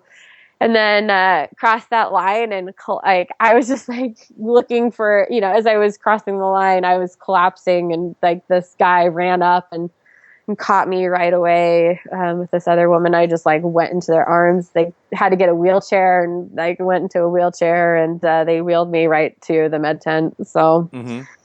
Where then they took my blood pressure and it was 60/40. So like a little bit of issue there. I mean, your wife's a nurse, all about that. Yeah, so. That's not good. That's really low, right? That's low blood pressure. It's supposed to be 120/80. So it was exactly half of what it was supposed to be. So they pumped me with fluids and like IV fluids and stuff like that. So it was never how I want to feel again. It was like, I mean, I wasn't going to die, but I definitely, like, the thought crossed my mind of like, I don't really want to die. Like, this is not how I want to feel. Yep. And I just kept feeling I was going to pass out and everything. So that video of you finishing, that's still on your blog, right? yep, I put it on my blog, and it'll be on my. You look. People ought to go check this out. For one, it's inspirational, but like, it's also kind of like you don't ever want to be in that position again, right? No. Yeah, and because you look like somehow somebody has like snake charmed a wet noodle into like walking, and how you made it across the finish line looking like that is just amazing. Oh, because you were coming apart, like and then when I found out that you'd been like that for like, what do you think, like half an hour or something? Yeah, I would have to look at Garmin data, which I still haven't brought myself to do. So and you still did that is just incredible. So people are really inspired by how much willpower you had, and that's cool. Yeah.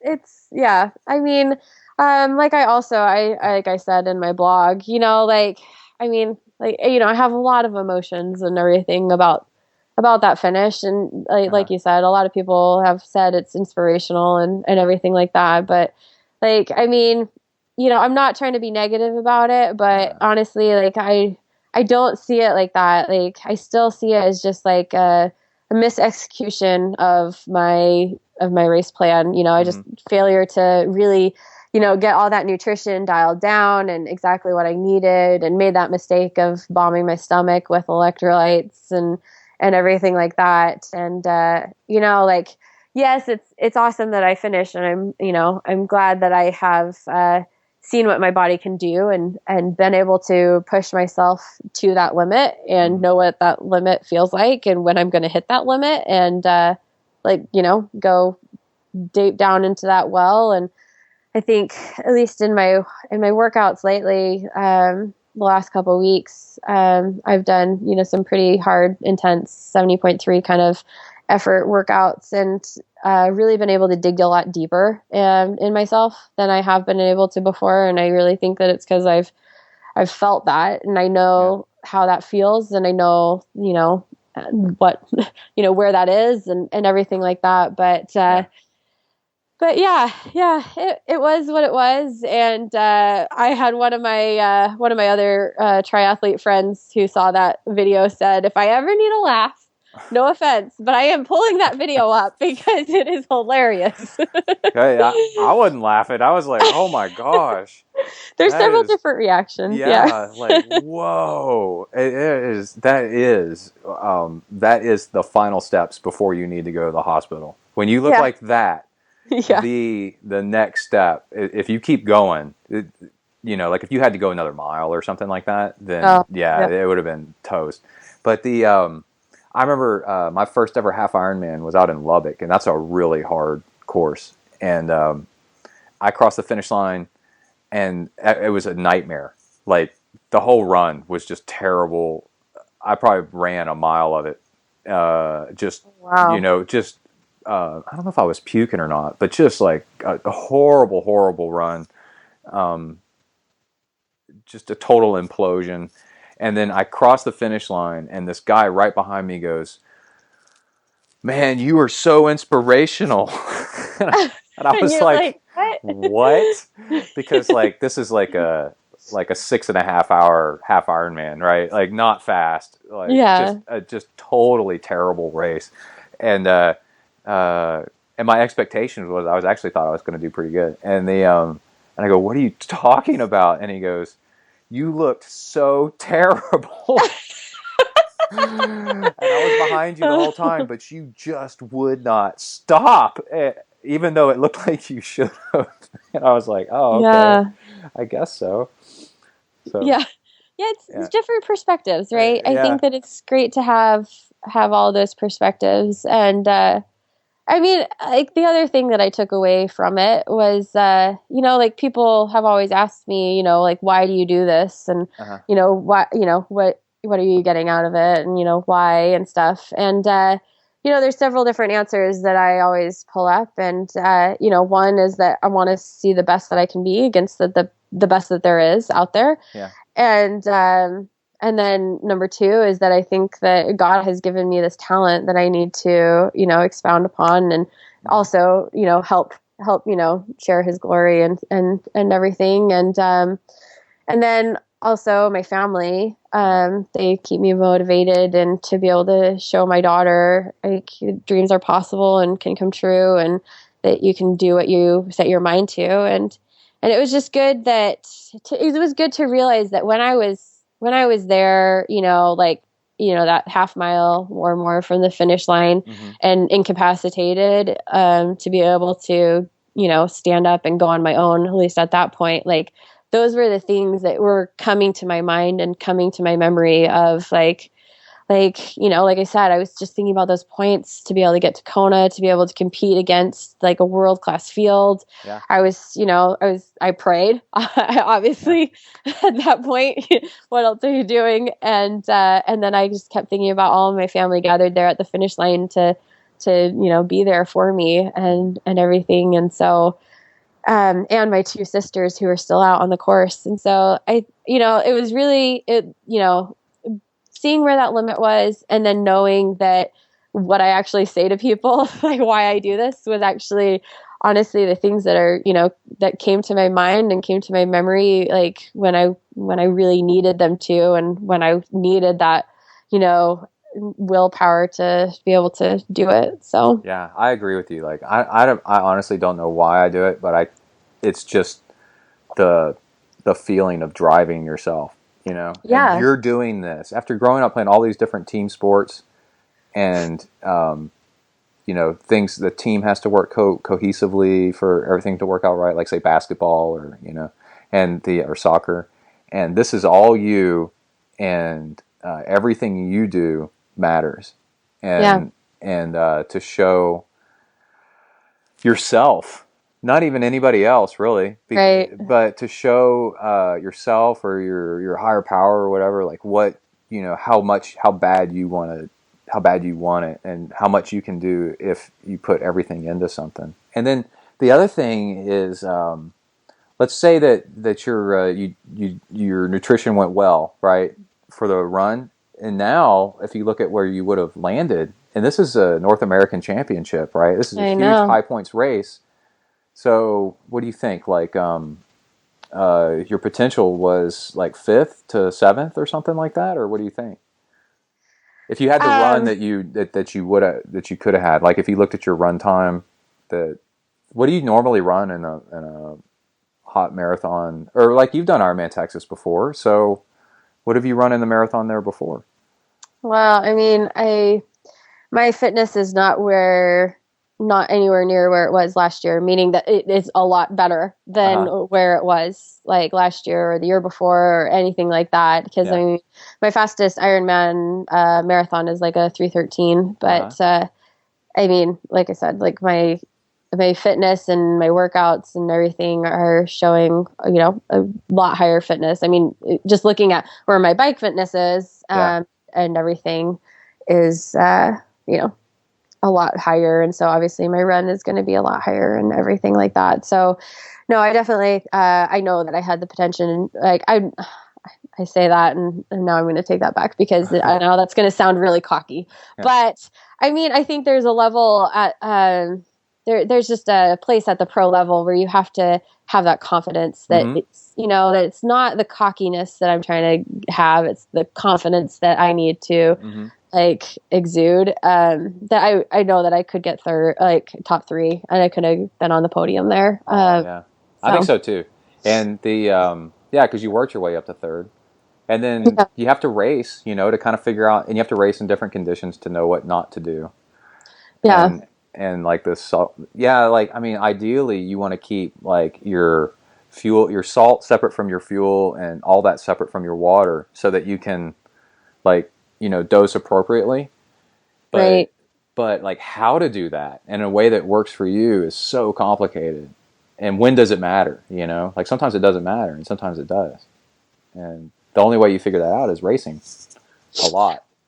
Right. Yeah. And I don't have a lot of I don't have a lot of triathlon race experience, which I mean is a lot different than, 5K, 10K kind of and half marathon, race experience, which you can, extrapolate some from, that race experience, but it's just a whole new animal and it's a whole new field when you're talking about a swim, bike and run, it's just that cohesiveness of all three. It just it's a whole new beast. So yeah. And your experience and you blogging about it, you talking about it now, but especially your blog and what happened with the sodium really taught me something. Like that was a great lesson for me because when I was out there that same day, working out, and since then a couple times I've done some long workouts and then felt like sick from the heat, but also my stomach felt full of water. Yeah. And the times that's happened to me before. So do you think that's sodium, like just too much salt, like holding water in your guts or something in your stomach, and then you can't get anything down? I think so. I mean, my coach and I have obviously discussed this a ton since the race and heavily debated it back and forth. And he's a very big science guy. He has a huge science background and everything. So he's a very science-based guy. And so he sent me several articles on sodium and on, endurance athletics with, different sodium and everything like that. And there's a really interesting one that he sent me that was talking about how sodium intake does not affect cramps, does not affect the outcome, like if you're going to have hyponatremia or not, which that one blew my mind. What affects hyponatremia then? Just physically taking in too much water. Okay. So if you are physically drinking too much water, then you are sweating out, and it's just water, and that's part of the reason that we're switching around. And I'm going to do a water, a Gatorade, and then pour water on me kind of thing.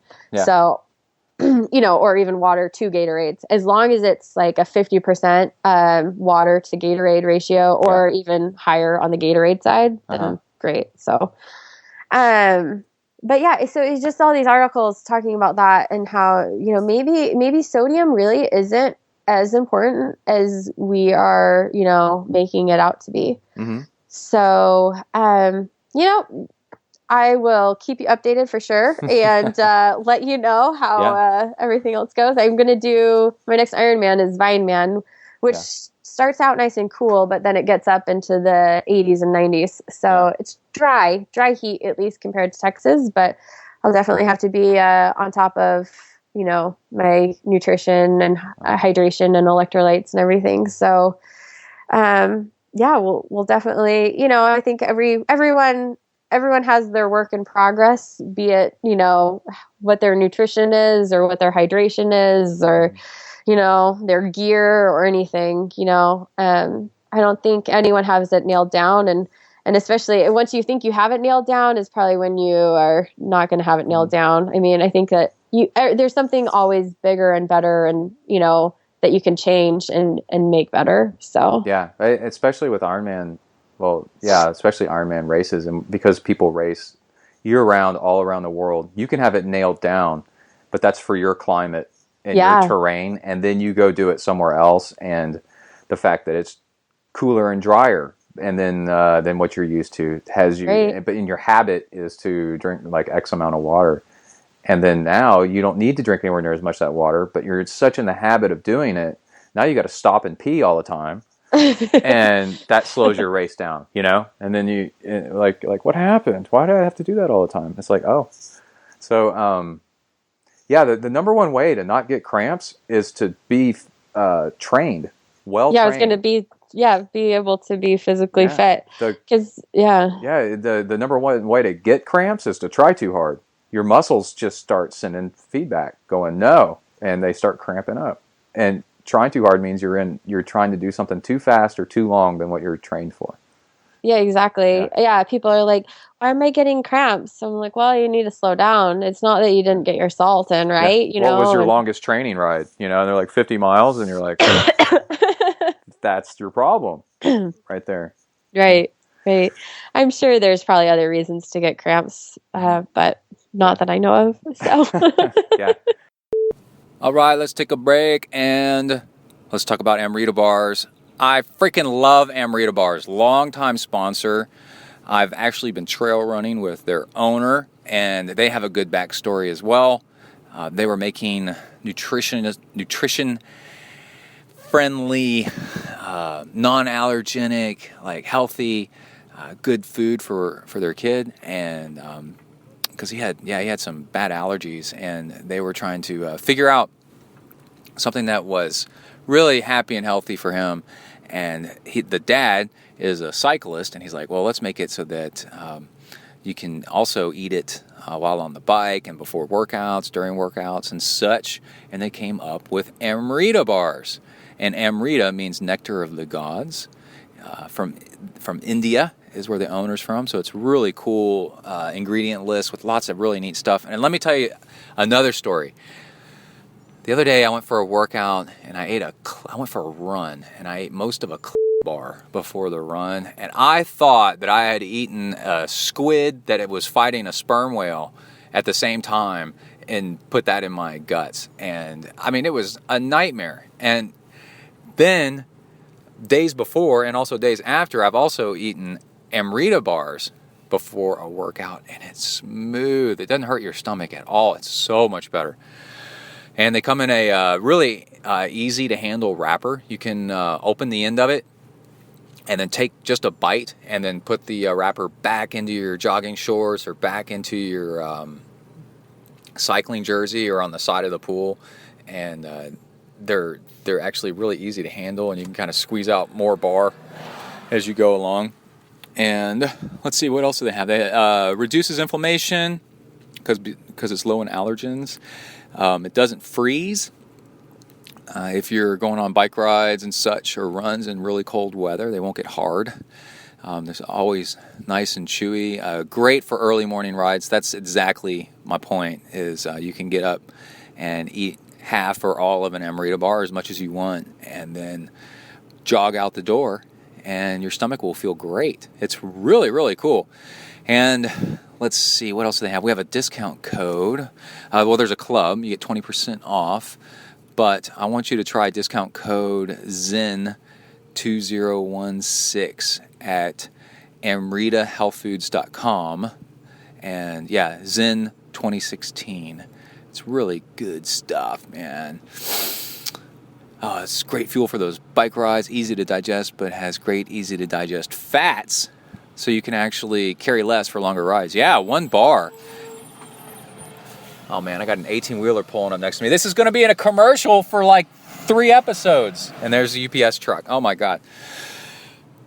Okay, they're gone. Let's get back to it. I need those commercials from you people where you're going to record your own. I know there's lots of you out there that really enjoy Amrita bars. And also, so make your ads and send them in. Again, textsophornia@gmail.com. If you think you can make a better ad than this, I'd like to hear it. And then I'd like to play it. And they have really cool gear. One of my favorite kits to wear, and I wear it in a lot of races. Oh, by the way, I need to tell Amrita, I tore my jersey in a crash, and I need to get another one. And I think I wore the Amrita socks to work the other day, cycling socks, and I wear them for cycling and running. Really high quality stuff.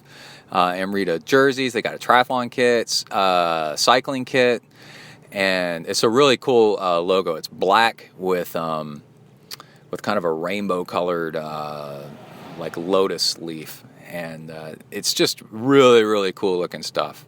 And people are always, they look at it and they go, Amrita, and then they look at me and I'm like, yeah, and they say, what is that? I go, it's awesome, and you need to eat it. Lots of it. All right, so go check out amritahealthfoods.com. And yeah, let's go ahead and get back to the episode. Here we go. Well, that's the recipe to get cramps, is to go too far or too fast for what then your body's been trained for. Because I've noticed that too. The fitter I get, I hardly ever get cramps. Yeah, Yeah. And because I'm also smarter about scaling back and like not trying too hard on something. Yeah. Or I guess if you do eat like right beforehand, you can get cramps because of like food or anything like that. If you like don't fuel or you fuel too like early, too soon to your workout or anything. Yeah. So. I got dehydrated on a bike ride like last weekend, I think it was. And I started getting cramps like all up and down my legs, like little spots, just ting, ting, ting, ting, ting, ting, ting, ting, ting, all over the place. And it was really bizarre. And I was like, what is going on? And then later I weighed myself and I'd lost pounds and pounds and pounds of weight in the heat.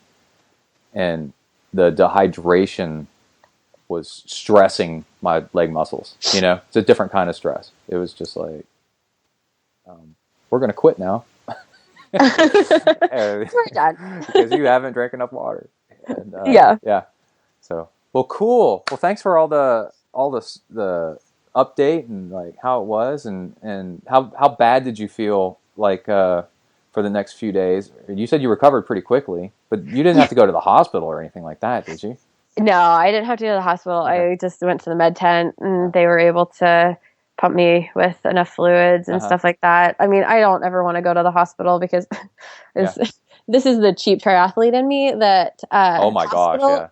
Hospital bill is yours. The med tent bill is not. So, I mean, you don't have to pay anything for the med tent, but you do have to pay for the hospital. So, no, never to the hospital. So, but yeah, that night, I mean, like I said, my two older sisters were doing it. The second oldest, she finished, she was on her second lap when she saw me. So she finished, a couple hours after I did. And then, the oldest sister was just doing it as a one and done. And so it was really fun that we got to go back out on the course and cheer her in. And I walked with her and then she started jogging. And I was like, oh gosh, Megan, like, I don't know if I can jog with you. I jogged with her for like a little bit, a couple 100 yards or whatever. And then was like, see ya, I can't jog with you. And I had flip flops on too. So, I mean, I walked around with her and stuff like that night. And then, the next day just took completely off. And then Monday did a swim. And then Tuesday I was like, gosh, I feel so like ready to go. Like, wow. But, I mean, my coach is good at keeping me. You're talking like Monday and Tuesday or like the days after the race, like the very next day? Yeah. Wow. Like, I mean, I really, honestly, I think it's because that marathon was not what I could do. It was not my potential. It was nice and slow compared to what I could do. And so, I mean, my legs had so much more in them that, it was because it was my bloating and my body, didn't want to do it, but my legs were just fine. So, you know what? I've had that happen at Ironman Texas the past couple of times too, because the heat would slow me down so much. Yeah. And then I would feel terrible crossing the finish line and have some of my worst runs ever. And then the next day, I'd feel pretty good. And I'd be so mad because I'm like, I did not push my body. To like what I could have done stress-wise, like muscle-wise, because I had to slow down because of the heat was killing me so much. Yeah. I mean, like at the award ceremony, I was like in the back of everything, like getting water and talking to someone, and then all of a sudden I hear my name, like Mark Riley's like announcing my name for the awards. So I was like, oh shoot! So I like had to I ran up onto the stage. Oh my gosh! Wow. So I mean, I was fine. Like it was really sad that I felt as good as, I mean, I'm not saying I didn't have any soreness because obviously after an Ironman, no matter what, you're going to have that soreness. Mm-hmm. So, but I mean, I felt good. So, what'd you eat afterwards? Did you go for pizza and stuff or what? I always go to Chipotle. So it's like the typical every single time, unless I'm obviously out of the country. Yeah. But, I'll go to Chipotle. So then it's Chipotle. Chipotle. So just off topic, but my homestay there is from Canada, and Chick-fil-A, like she had gone to Chick-fil-A and she's like, oh yeah, we just went to Chick-fil-A. I was like, Chick-fil-A? What are you talking about? I ate there the other day. It's pretty good. They do that kale salad now. It's pretty nice. I know. Yeah. Well, and so I have a, love for any restaurant or fast food place that will actually do a gluten-free anything, because I have celiacs, so I have to eat gluten-free. And so Chick-fil-A, their grilled chicken nuggets are gluten-free and their fries are gluten-free. So. Oh, cool. I did not know that. Yeah. Chipotle is gluten-free too, except for their flour tortillas, obviously. So. Right. But yeah. Yep. So Chipotle for dinner, and then went home and made some brownies and ate a whole bunch of brownies. Oh, yeah. Yeah. Well, cool. Yeah. So what, you're going to say something? Oh, I was just going to say, I don't know if it was because of passing out and everything like that, but I honestly was not super hungry for like 3 days after the race. I was like, I usually have that Ironman hunger that I just want to eat everything in sight, but I didn't have that. I was just not hungry at all. So, That's weird. But yeah, it was weird. All right. So we're going to talk to you after Boulder when you win? Sure. Yeah. Well, we definitely need to talk after my first win, whenever that may be. Uh-huh. It will be relatively soon in my mind, but Yeah. we will see. So yeah, Boulder and then Vineman. So yeah. Cool. Yeah. Well, thanks. And No problem. lots of stuff in this to help people out, and especially on the sodium thing. Yeah. And just all around. I think it was an awesome performance. At 10th pro, I know you wanted higher, but still, for sure, that's everybody's dream. So yeah, to even become a pro and then get 10th. And I was thinking the other day, it was just actually very shortly after that race when I was on my bike for like the first time kind of thing. And, I was like, you know what, like we got to be grateful for what we have, whether it be, our trials or our successes, because we're living someone else's dream, Yeah. So we just got to be grateful for what we have and keep moving on. So yeah, there's something because my son's 11, so I'm giving him more advice than he wants to hear. Of course. And so it makes me think a lot about things, because he does ask about stuff. And it's like, you don't, becoming the best, takes time. So along the way, just try to be really, really good and be consistent. And then, then try not to get injured. Yeah. And try not to make too many mistakes. And the mistakes you do make, you learn from them and just keep improving. And then it's the person that's been doing it for a while and kind of not burning themselves up, right? So not doing it 10 out of 10, but kind of 9 out of 10, and just kind of learning as they come up and not taking it too seriously. Pretty seriously, but not too seriously. So it does, because the little failures kind of here and there kind of don't bother you too much if you don't take it that seriously. And then you, and just have some perspective and just keep showing up, right? And keep showing up. And it's that experience and consistency where then the next thing you know, there's the pros that win, but then they never win again. Yeah. And they burn themselves up. And then there's the pros that are first, second, third, fifth, third, first, Yeah. That's really nice to be. So. Yeah. Yeah. Yeah. I mean, going off of that, something that my chiropractor was talking to me the other day, he was like, you don't have to be the best 100% of the time. You have to be the best that day, And so, just don't beat yourself up too much and everything. Mm-hmm. I mean, along with the sodium lesson from this race, I've been doing a lot of thinking and, contemplating and everything about balance, and you're talking about just balance in life and everything like that. So, like you said, not to take everything too seriously, but you do have to take it seriously. Mm-hmm. And so, where is that balance, and try to find that balance, and for success and for sanity, for me and my family and everything like that. So yeah, I mean, that's a whole nother hour and a half conversation. Yeah. So Yeah, we'll have that one after Boulder. Yeah, sounds good. Okay. Balance. Cool. Well, it's been nice talking to you.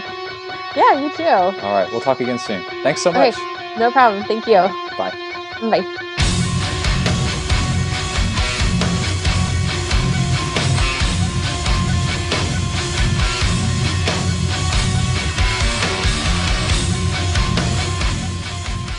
All right, boom. Jocelyn, way to keep trucking along. Glad to have you on. And we'll talk more about her at the very end of the show. I mentioned a few things. And let's go ahead and get started with the training log. But actually, okay, so the training log is where I would take the microphone with me and I record my own training, because I'm currently training for Ironman Canada.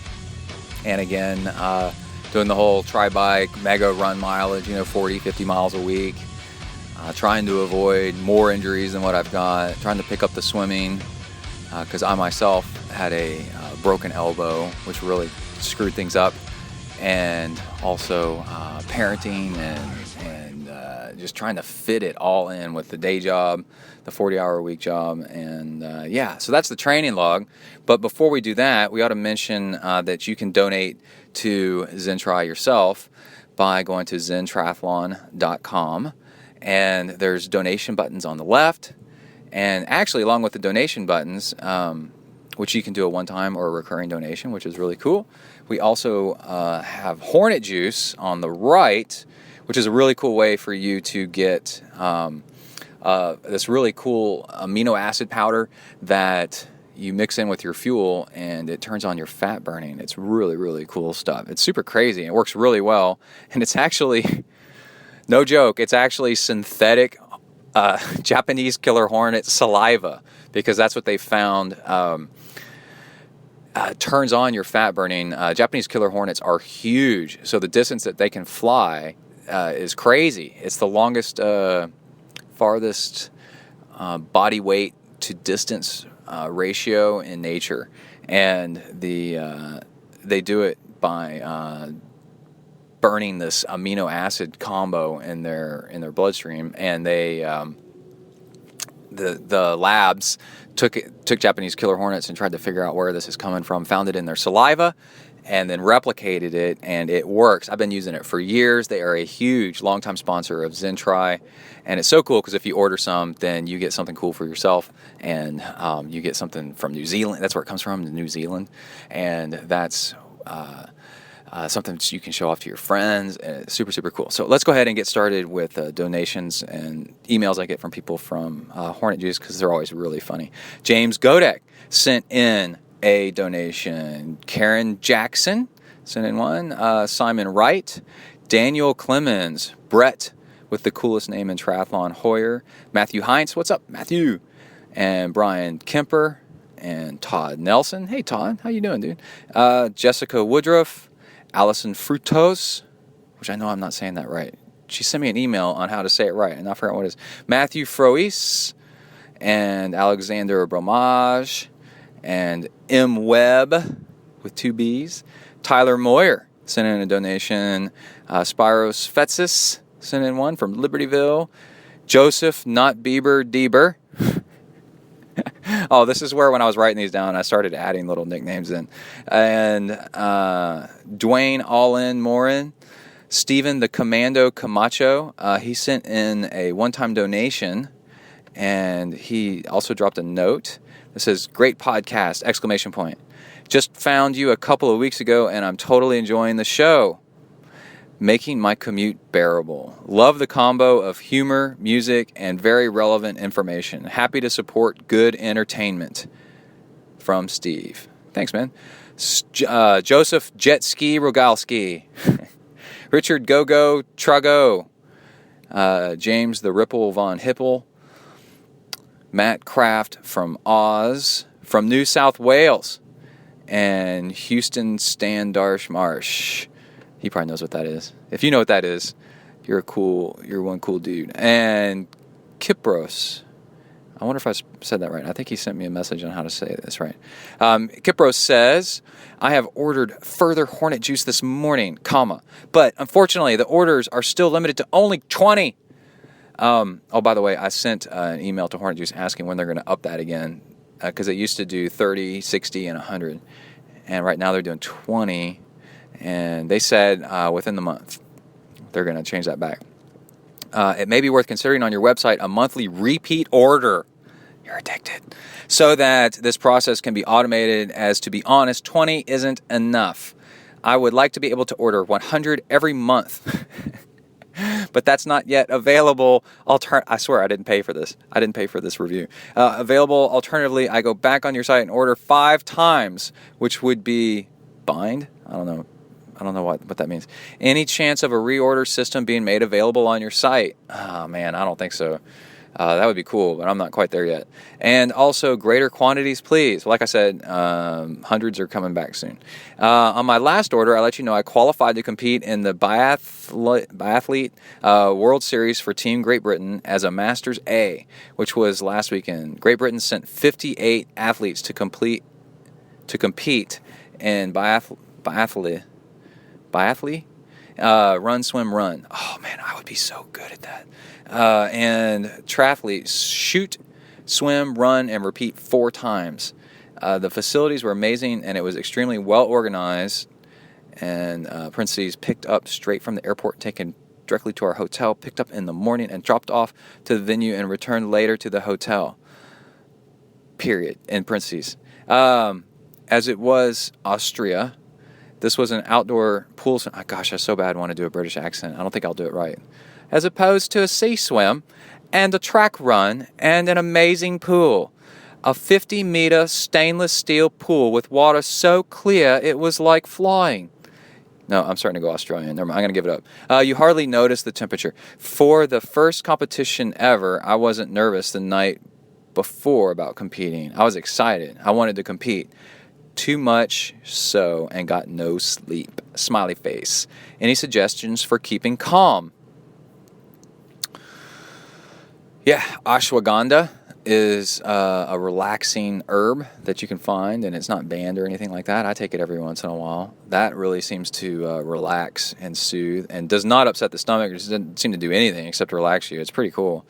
And your energy, your nervousness, that just means that that this is important to you, and that a little bit of nervousness is good. Keep telling yourself that, because that'll keep you from forgetting things. If you get lazy and you keep doing the same race all the time, you'll start forgetting stuff. You'll quit caring as much, and the little details you'll forget. So being nervous keeps you on task. So nervousness is actually a little bit of a good thing. Having let out the race from the start, halfway through the run, I was a couple of seconds behind the current and 3 times World Series champ. Oh, man, that must be exciting. At the swim, I entered in second and pulled away from those behind, feeling really strong in the swim. This is because of Hornet Juice. I just know it. Great transition and extended my position, finishing second place. Stoked, you could say, double exclamation points. Oh, and by the way, I listened to your podcast the night before the race, parentheses, twice, and I didn't feel sleepy, LMAO. So I get a lot of emails I don't read on the air that my voice is soothing to people. I could do a podcast where I just read like an uncopyrighted book, like Moby Dick or something like that, and just talk, and people get relaxed, and everything's okay. It is okay. I'm here to tell you everything's okay. Don't worry about it. And yeah, so sometimes I joke that I might put somebody to sleep, but I don't really think that's a problem. Let's try a cool, smooth Brett here for a while and see if it's relaxing. This weekend is the second of the Great Britain series in Cheltenham, and in a month, the European champs. Really do need sleep tips through the night before. Oh, well, one thing is you could deprive yourself of sleep a little bit, like get up really early that morning, and then by the time 8, 9 o'clock comes around, you're so tired, you definitely want to sleep. And then back off the caffeine after noon. And yeah, you'll start getting pretty sleepy. Love the podcast and all the coaching tips and tricks, and rock on Hornet Juice. Will you do any podcasts on core work in addition to swim, run, cycle, nutrition, and psychology? I do all those things already. Here, do this. When you go run, this is for everybody. When you go run, stop every mile and do a set of push-ups and do a set of air squats. Like so many that it burns. And then every time you run past you do that every mile, no matter who's looking, and just don't give a crap about what other people are doing, because you're going to get all ripped and buff. And then when Anytime you pass a pull-up bar, do a set of pull-ups. And that will keep you nice and strong and all around injury-proof and all that stuff. So do that. Kind regards, Kypros. By the way, it is pronounced Kip as in tip. Kipros, sent from my iPad. Cool email. Thank you so much, man. El Senor sent in an email, or sent in a donation. I think he's recurring. Michael Radogna, I know he's recurring. And Ken Soderquist, longtime fans and donors right there. Also, we're on Patreon. If you Google Patreon and ZenTri, there's old episodes up on there. If you become a listener, I got to buckle down and put more old episodes up there.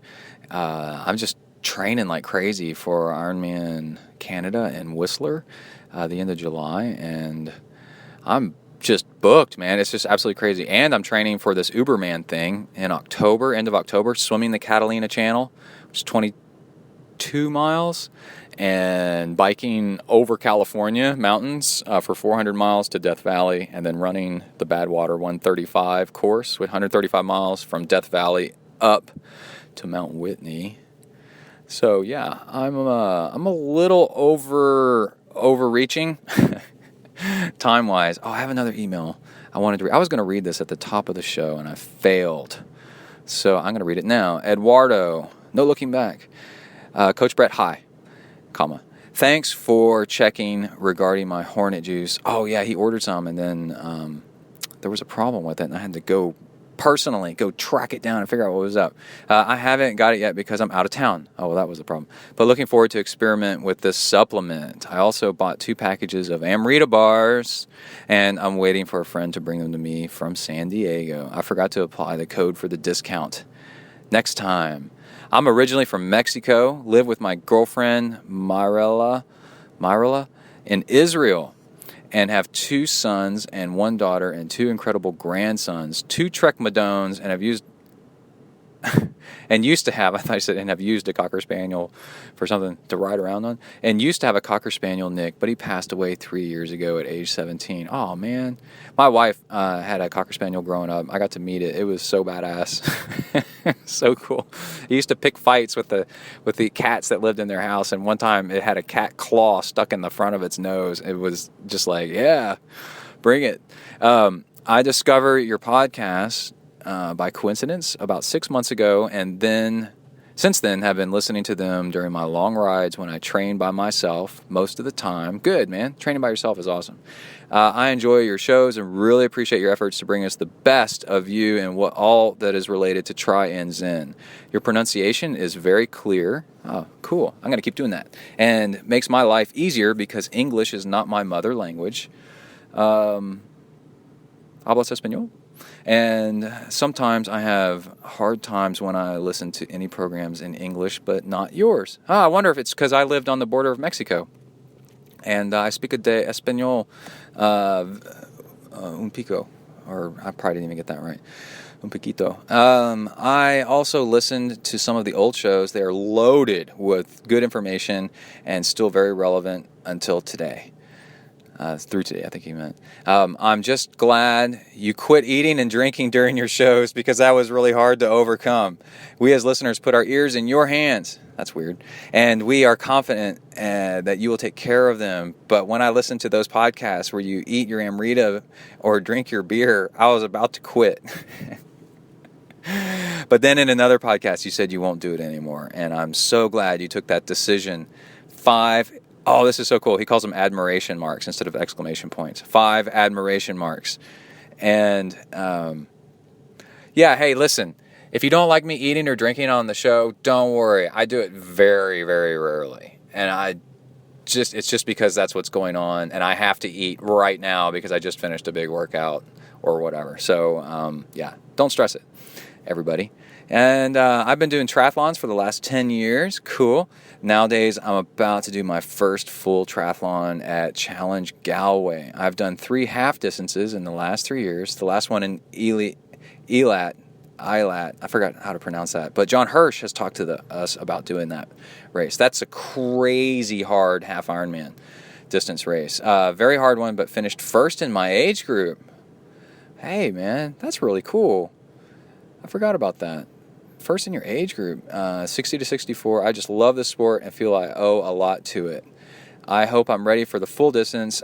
I have been taking it very seriously, really seriously on my training, but you never know. That is true.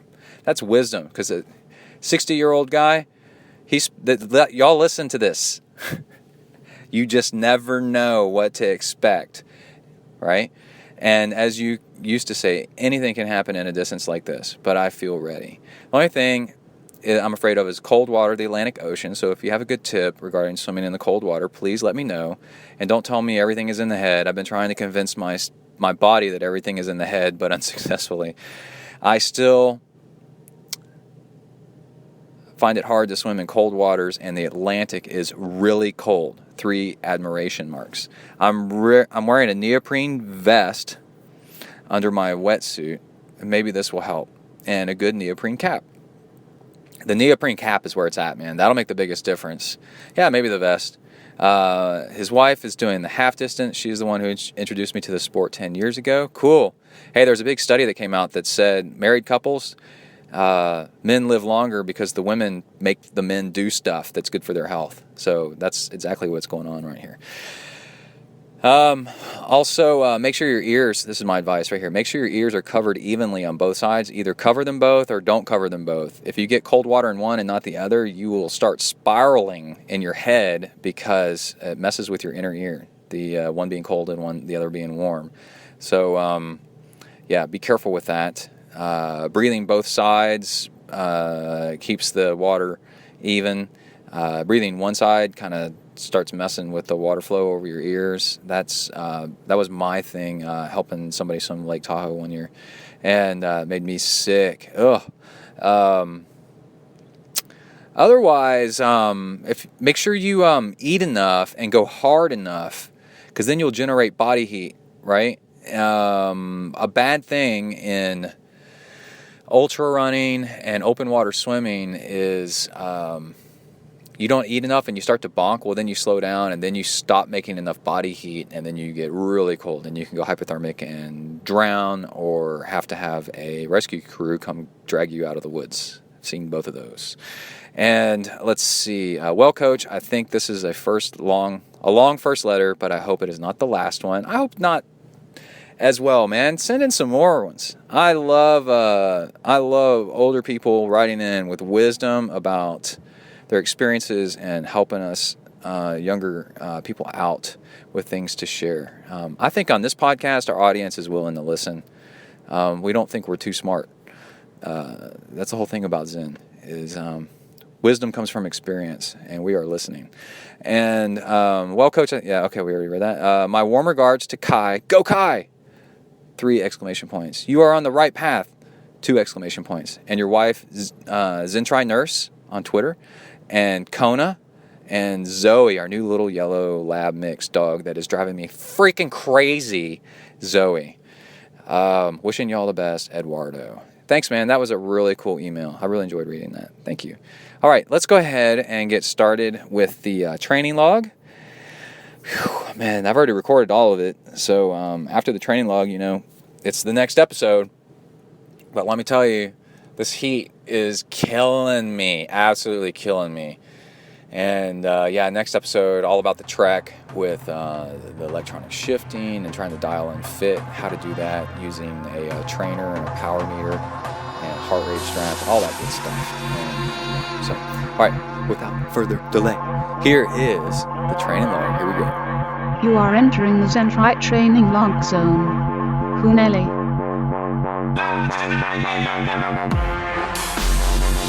Hi everybody, my name is Brett. I'm a triathlete. I decided it's time I got some friends more suited to my status. But Joe, we've been friends for years. Hey, we all make mistakes. Come on, dudes, let's go exercise! Exercise! Yeah! I'm gonna do sit-ups till I poop myself! Welcome to a new training log. Let's see, start date, May 24th. And I got a couple of little tips for you. Well, one tip. And it is calf cramping in the swim. I was listening to IMTX, and they kind of just glazed over it so fast that I think it's actually deserves more coverage, because because it's a really good tip. And it has to do with calf cramps. So you're swimming in a race, open water, whatever, and open water, and you start getting calf cramps. And the big question is why? And it's because you're pointing your feet back to kick, and what you're used to doing is in the pool, you're used to doing turns and then pushing off the wall, and that flexes your calves, your toes up towards your shin, and it stretches your calves out. And if you're doing open water swim and you're kicking along and you never do a turn where you push off of a wall, well, guess what? You're never going to stretch your calves out. And the toes pointing back to kick for, let's say, half Ironman to an Ironman, you're talking half an hour plus, and your feet, your calves will start to cramp up only because you're not used to it. There's nothing wrong with you. It's just something you're not used to. So the tip is to, if you could prevent the cramp, if you're worried about getting one, by every once in a while flexing your calves outwards so that your toes come up towards your knees, towards your shins. Do that every once in a while. You could just do one foot, and every once in a while do the other foot, every few minutes or so, and just to make sure you don't get a calf cramp. Because all the biking and running that you've been doing, you might be prone to getting a cramp because your calves are, kind of stressed, and even though you've tapered and all that, so you need to stretch those calves out. It's pretty cool. I'd never thought of that, and I thought I'd share it since I heard it. And then the other thing is, I had a really good swim a couple of days ago, and then proof in the pudding swim today, where in December, I broke my arm, and I broke it right next to the lower arm, right next to the elbow, and that injury, in the emergency room, they said, you will never be able to straighten out your arm all the way again. Sorry to tell you. And I'm like, really? Come on. And they're like, no, really. And I've been to therapy, well, not really therapy, but I've been to see the surgeon, the big doctors, all that stuff, and they're like, yep, you are screwed. And I said, but I'm a swimmer. I need to actually hyperextend my arm, not just straighten it. And I said, yeah, well, you're screwed. Sorry about that. I guess if you could maybe find a surgery for this if you wanted to. And I went to start swimming again after a while, and the pain in my arm was so unbelievably bad. I've never really felt anything like it.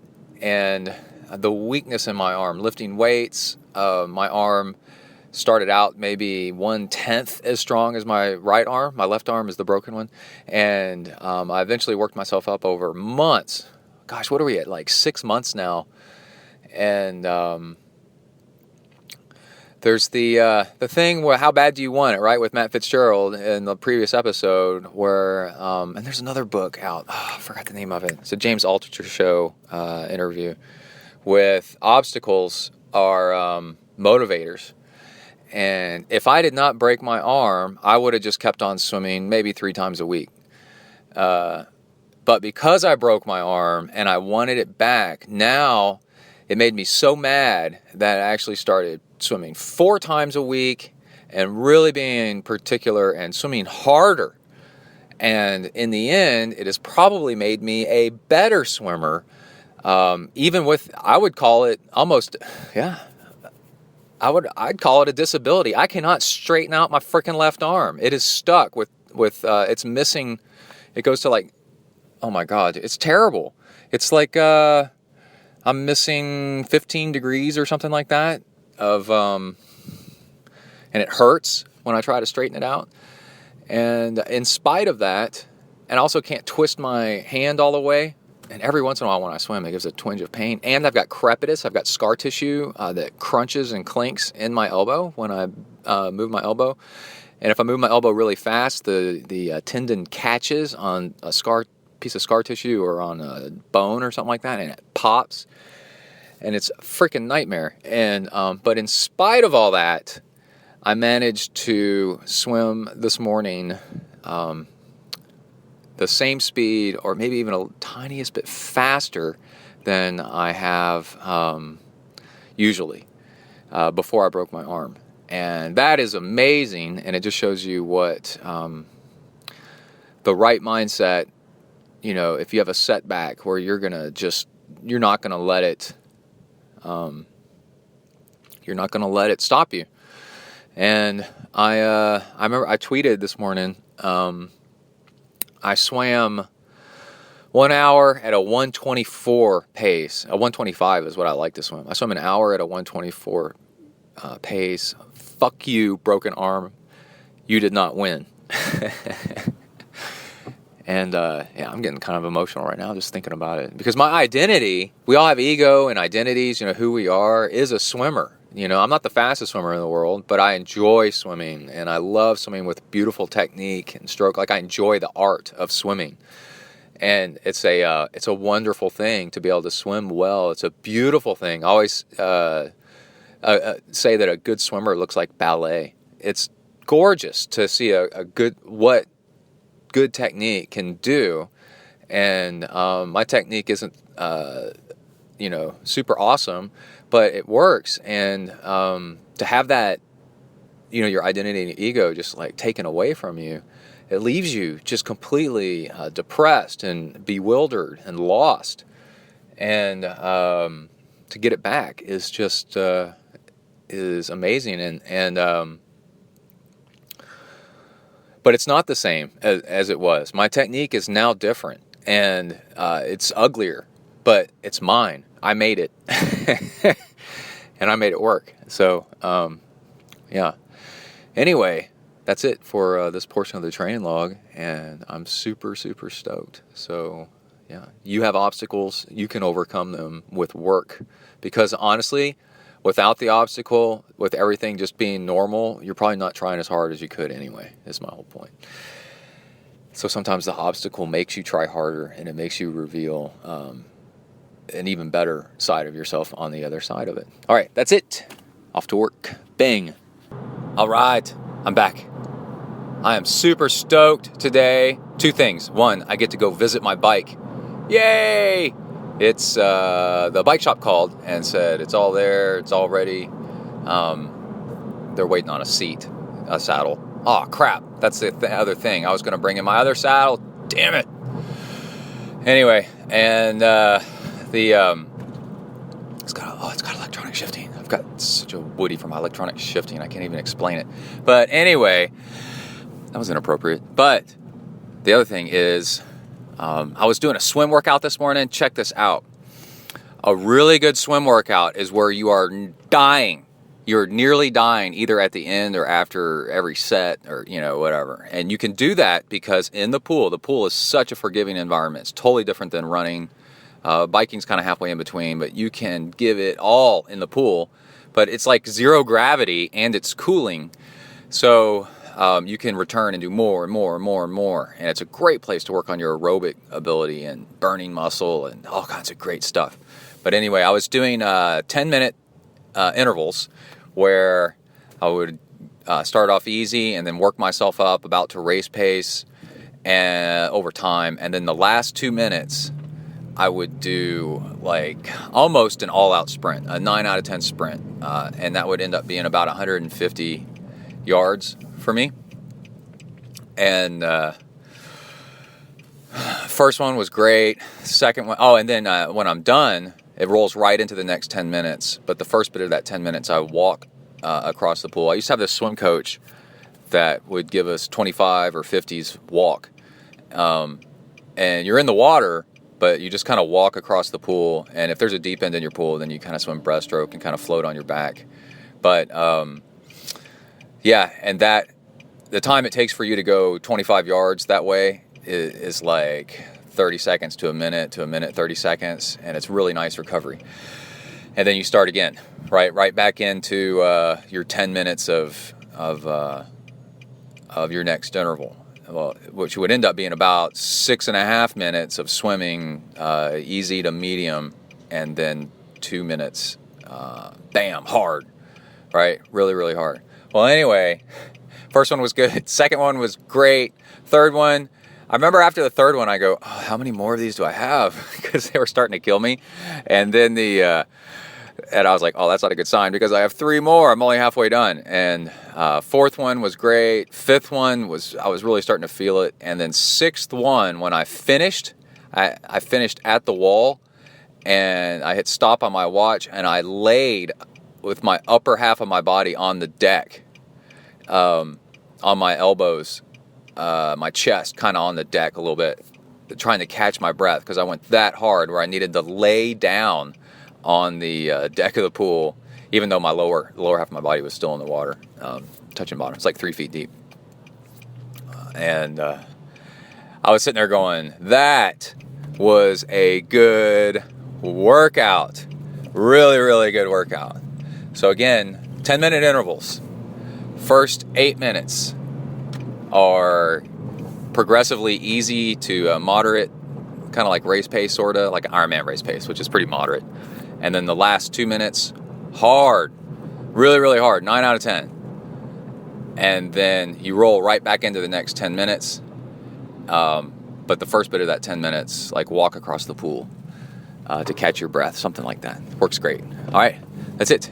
I got to go into W to the ERK. I got stuff to do so that I can leave at lunch and go visit my Trek Speed concept. Super stoked. All right, that's it. Out, bang. All right, on the way to the pool. It's the day after Memorial Day. Let's see, I did a big day on Sunday. Well, Saturday and Sunday and Monday. Memorial Day here in the U.S. is on Monday. So Sunday went out for I was going to do a 3.5 hour bike and a 1.5 hour run. And I ended up getting really dehydrated towards the end of the bike, but I didn't know it. It's insane like how humid and hot it is here. I think the heat index when I finished my bike ride and went out for the run was 103 degrees. So after that was over, which I promptly melted down in half an hour and had Emily, I called her. I love bringing a cell phone out on the run. I put it in one of the little snack size Ziploc bags. Called Emily and said, I'm okay. You always start off, I'm fine. Everything's great. But come get me. And I didn't even finish the run indoors like I did the previous weekend because I was too cooked. My heart rate was starting to get into the 160s. And it was a combination of dehydration and also I chopped a caffeine pill in half. So it was 100 milligrams of caffeine, which is supposedly like a cup of coffee. But since it's artificial caffeine, I think it hits you harder and hits you faster. And even though I had it diluted in a bottle of water, my first bottle of water on the run, the caffeine started to hit me, which increases blood pressure. And already you're dehydrated, which increases blood pressure. And so I was starting to get the feeling of like my head being in a vice. And that's blood pressure. I think that's a really good formula for a stroke, probably. And I cut the run. I felt a little bit like I was going to puke, and then my head in a vice. So I cut the run and cut it short for the day. And that was Sunday. And so we weighed me before and after. No, not before, but after we weighed me, and I weighed 171 pounds. And that's down from probably 181. So I probably lost 9 pounds. I'm going to be conservative. Probably lost 9 pounds in 4 hours of training in this heat. And on the bike, I probably drank 5 pounds of water and starting on the run too. And so that's just insane. So if you're a heavy sweater, you can lose up to 2 liters per water. I think Lionel Sanders is one of these guys. 2 liters of water per hour. And I was drinking probably 1 liter of water per hour. So anyway, on Monday morning, I got up and tried to totally redeem myself and get in my long run that I couldn't get the day before. I weighed myself. I weighed 180. on the dot, naked, woo, and then started off on a 2-hour run. And by the time I was done, I added up, I drank, I'd have to do all the ounces and stuff. I drank 90 ounces of water, but I still, when I was finished, I ran 13.1 miles. That was my goal. It just took me a little bit over 2 hours. When I finished, I weighed 176. And that means I figured out I lose 2 liters of water per hour, 2.4 quarts per hour. And that sucks. But that's my lot in life. That's what I got. And that's why I don't do well in hot races. Because imagine, Emily was saying, how can you even drink that much water? I don't think you can drink enough water to compensate. So, let's see. Then Kai and I mountain biked through streets in suburbia and across a freeway to Whataburger for a late breakfast through a storm, which was really cool. And that was a half-hour biking. And then in the evening, I went out for a bike ride. It was really, really hot. It's like 6 o'clock p.m. And I did just over an hour and 15 minutes bike ride. And I drank almost 2 quarts of water. Did a bottle of Gatorade and a bottle of water and did 50-50, you know. Big chug of Gatorade, big chug of water. And then I was actually powering through almost 2 liters of water per hour. And I felt great during that and nowhere near as dehydrated. And I woke up this morning and weighed 179. So the weight fluctuations due to dehydration is crazy. But anyway, my whole point is, one, I'm blown away by how much water I lose. And also that somebody tweeted me and said, how did you measure that? Because I said I lose 2 liters per hour in this humidity. It sucks. And running with a Camelback, you know, like, oh my gosh. And I said, yeah, it's easy. You weigh yourself naked before you get going and weigh yourself naked when you're done and use ounces and also add in what you drank. If you can measure what you drank. I know my Camelback holds 70 ounces and I drain that, and my running belt bottles hold 10 ounces each, and I drain those. So that's where you get 70 plus 20 is 90 ounces in 2 hours of running. All right, I gotta go. I'm at the pool. I'm gonna hit the water and see what I can do. Out, bang. All right, this is gonna have to be quick. I'm listening to the Joe Rogan podcast, The Fight Companion from like May 29th. Man, that's freaking funny. I like the Brazilian commentator attempt. Anyway, let's see, got a bunch of little things. Yesterday, let's not talk about the swim just yet. We talk about the swim all the time. Running with MAF, holy crap, man. It is really, really nice. Really, really nice. 180 minus your age. Run right up around there with your heart rate. And just cover the miles, man. You learn how to get economical at the top of your ability of, hold on, I'm trying to turn on the air conditioning. At the top of your aerobic ability, right? And it's really training you to not be an idiot, because that is the maximum that you can go. So once you come to terms with reality, then you learn how to fuel, drink, all that stuff. Pace yourself, and not blow up, and then you can just go and go and go. And then the reality is whatever your pace is, that's what your pace is. And if you want to improve it, well, you just need to do more of it. And let's see, on this morning's run, I doubled my water. I stopped at a water fountain and refueled my water when usually I would just keep going. And felt really, really great. Kona qualifying speed for me on the run for my age group is right around an 8-minute mile.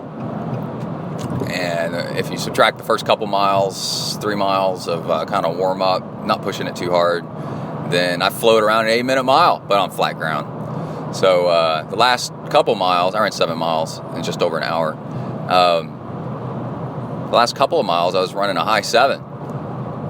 Now, it's totally different doing that after biking 112 miles. But anyway, it's fun. It's fun to pretend, to fantasize. And let's see, I'm picking up the Trek today, either today or tomorrow. They said it's all done. I've got shorter cranks, 168s, even though I'm tall, because I'm going to try that out. So I might have cranks for sale pretty soon when I decide that it sucks. And I'm keeping the BMC for a while to match up fit and have a backup bike in case there's something wrong, and maybe sacrifice parts. And let's talk about, let's go back to the swim for a minute.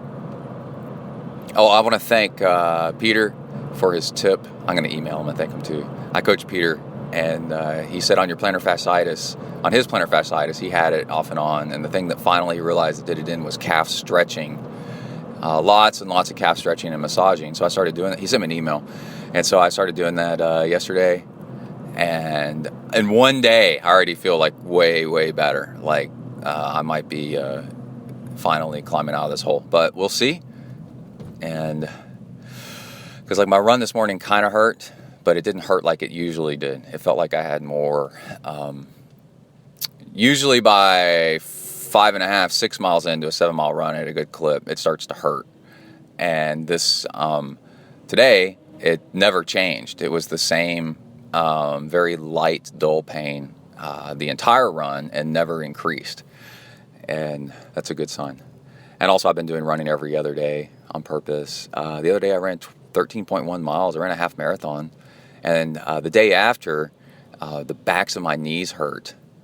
So that was interesting. I hadn't had that in a while. It's the tendons in the back of your knees from lifting your legs to run or something. And then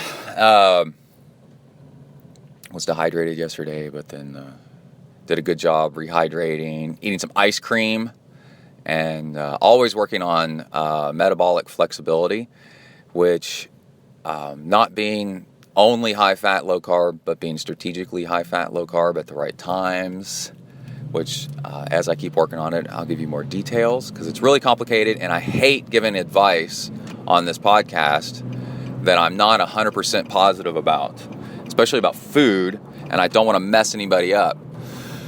And but one thing I am positive about, this is really cool.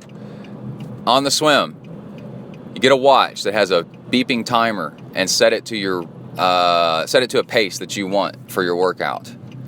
And just swim, and it'll beep. You set it for the 100 yards, let's say. You could set it for the 50 yards or meters or whatever you're doing. But let's say my target pace for an Ironman, I love swimming at an hour, under an hour, right around an hour. But then what I usually do is I kind of hold back anyway, because by the time I get halfway through the swim, I'm like, man, I got a big bike ride and a run after this. So I usually kind of hold back and finish a couple minutes over an hour. But sometimes more than that. Depends, on traffic and if the swim's measured long and stuff. But the trick is, let me tell you what I did. So on my Garmin, I have a 920 XT. I set an interval timer on the watch for the swim for 1 minute and 25 seconds. And that is an hour Ironman swim. If you swam for an hour at a 125 interval per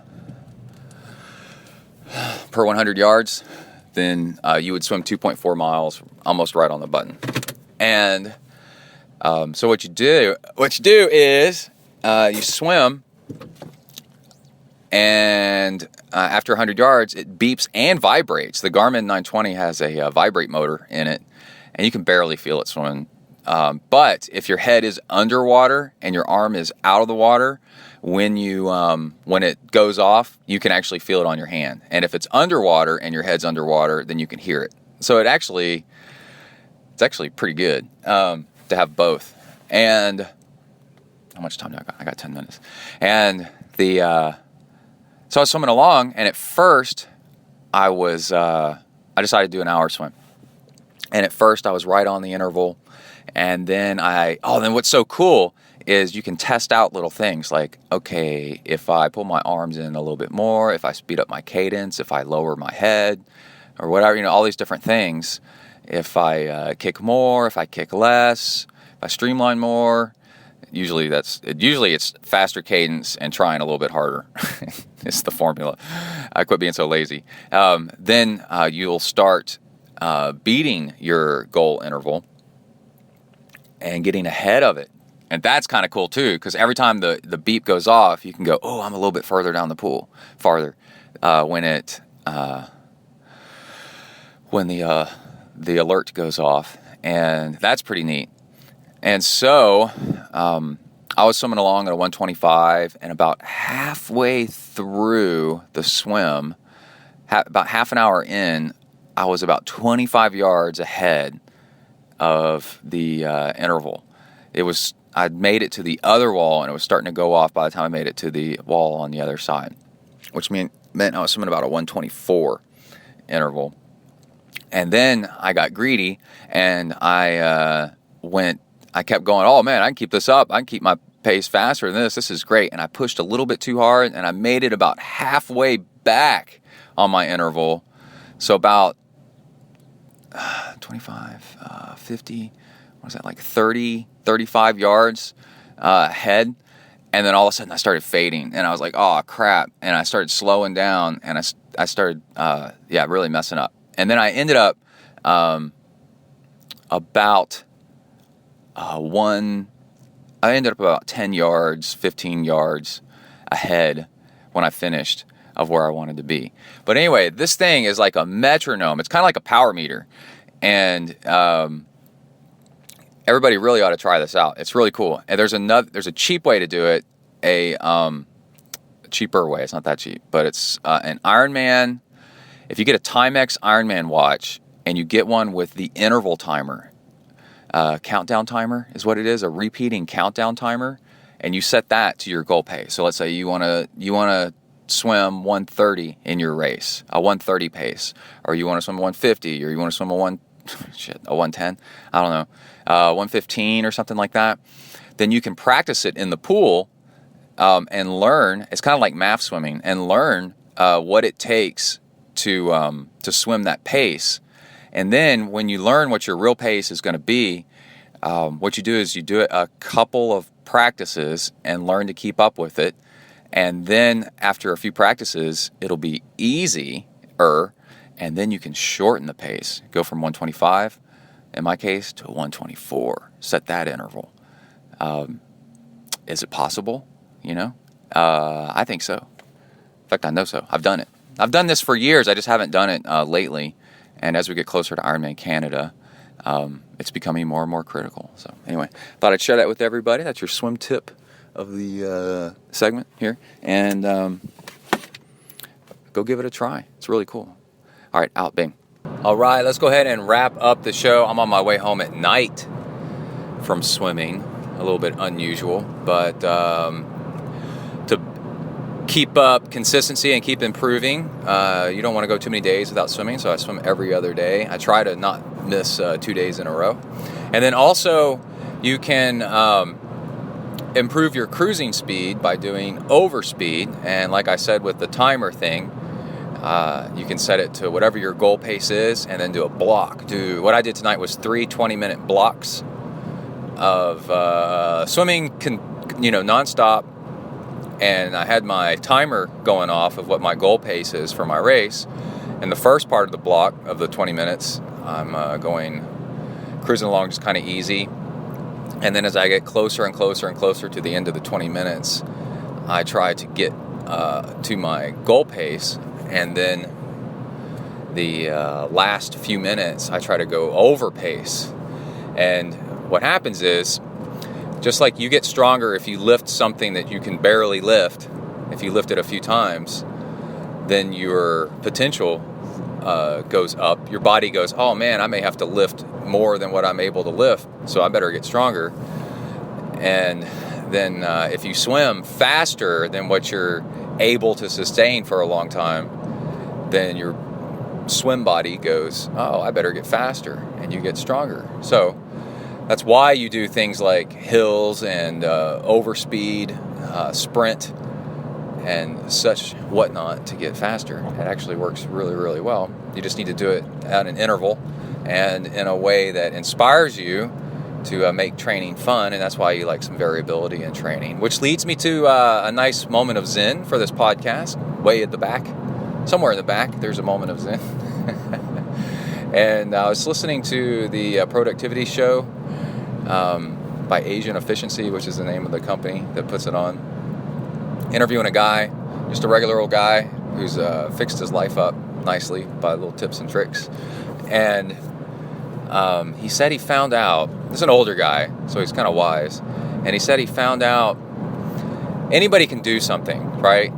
I'm going to climb that mountain. Now, anybody can climb Mount Everest, usually, and anybody can do an Ironman, anybody can run a marathon, anybody can start a company, right? So it's not the what, it's not doing it that gets it done, that motivates you, that inspires you. It's how you do it that registers in your brain some motivation, because you're going to do it your way. And then there's that whole thing where humans always feel the need to be right because the world is full of wrongs, and if you're right, then probably you'll live longer. It's kind of like, and you'll reproduce. It's very buried into your genes. So if you're right about the weather, then you'll probably live. And that's how we got where, that's why we still exist today. It's really buried deep in us, in our genetic code, to feel the need to be right. And if you do something your way, then you've proved yourself right and possibly other people wrong. And you're worthy of continuing on. So it's motivational. And so it's kind of like, I'm going to run a marathon, but I'm going to run it, for my team. Or I'm going to do an Ironman, but I'm going to do the bike ride on a fixie. That's a fixed gear, single speed. And I am going to do... You seen the guy that did a whole triathlon while juggling balls? You make it interesting by doing it your way. And I'm going to swim across this lake, but I'm going to swim across the English Channel. Remember the guy I interviewed that swam across the English Channel? But he did it with butterfly. And what was that guy's name? Oh man, he was awesome. There's a podcast a while back where I interviewed like all of his training, everything he did, and what it was like swimming butterfly across the English Channel. You're talking 21 miles open ocean. Butterfly. It's crazy. It took him 17 hours or 21 hours or something like that. Anyway, something crazy. No wetsuit. Just nuts. But anyway, he did it his way. So when you're trying to find motivation to do something, think of the way to do it your way and with your style. He said it's not. You should go back and listen to the podcast, and it's very important because he says it's the art of doing. That's what gets things done. Don't just go do stuff. Just doing stuff, anybody can do that, and it's boring. And then you lose motivation, you lose interest. But if you do things with style, and that's what Zen in the art of triathlon, There's several layers. Oh, well, if you do things with style, then you're doing it your way. Now it's interesting, and now you enjoy it, and then you'll do more of it, and then you'll get good at it. And that's when, next episode, I'm going to talk about the Bontrager shoes and how to select cycling shoes. And the thing that I've noticed is the things are, to do things well and to enjoy them, there's so many right answers that it's actually the correct and nice way to do things. The pleasing, joyful way to do things is a couple layers deep. And by what I mean is,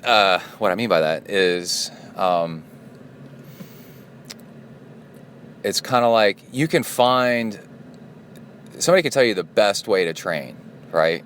But it doesn't work for everybody.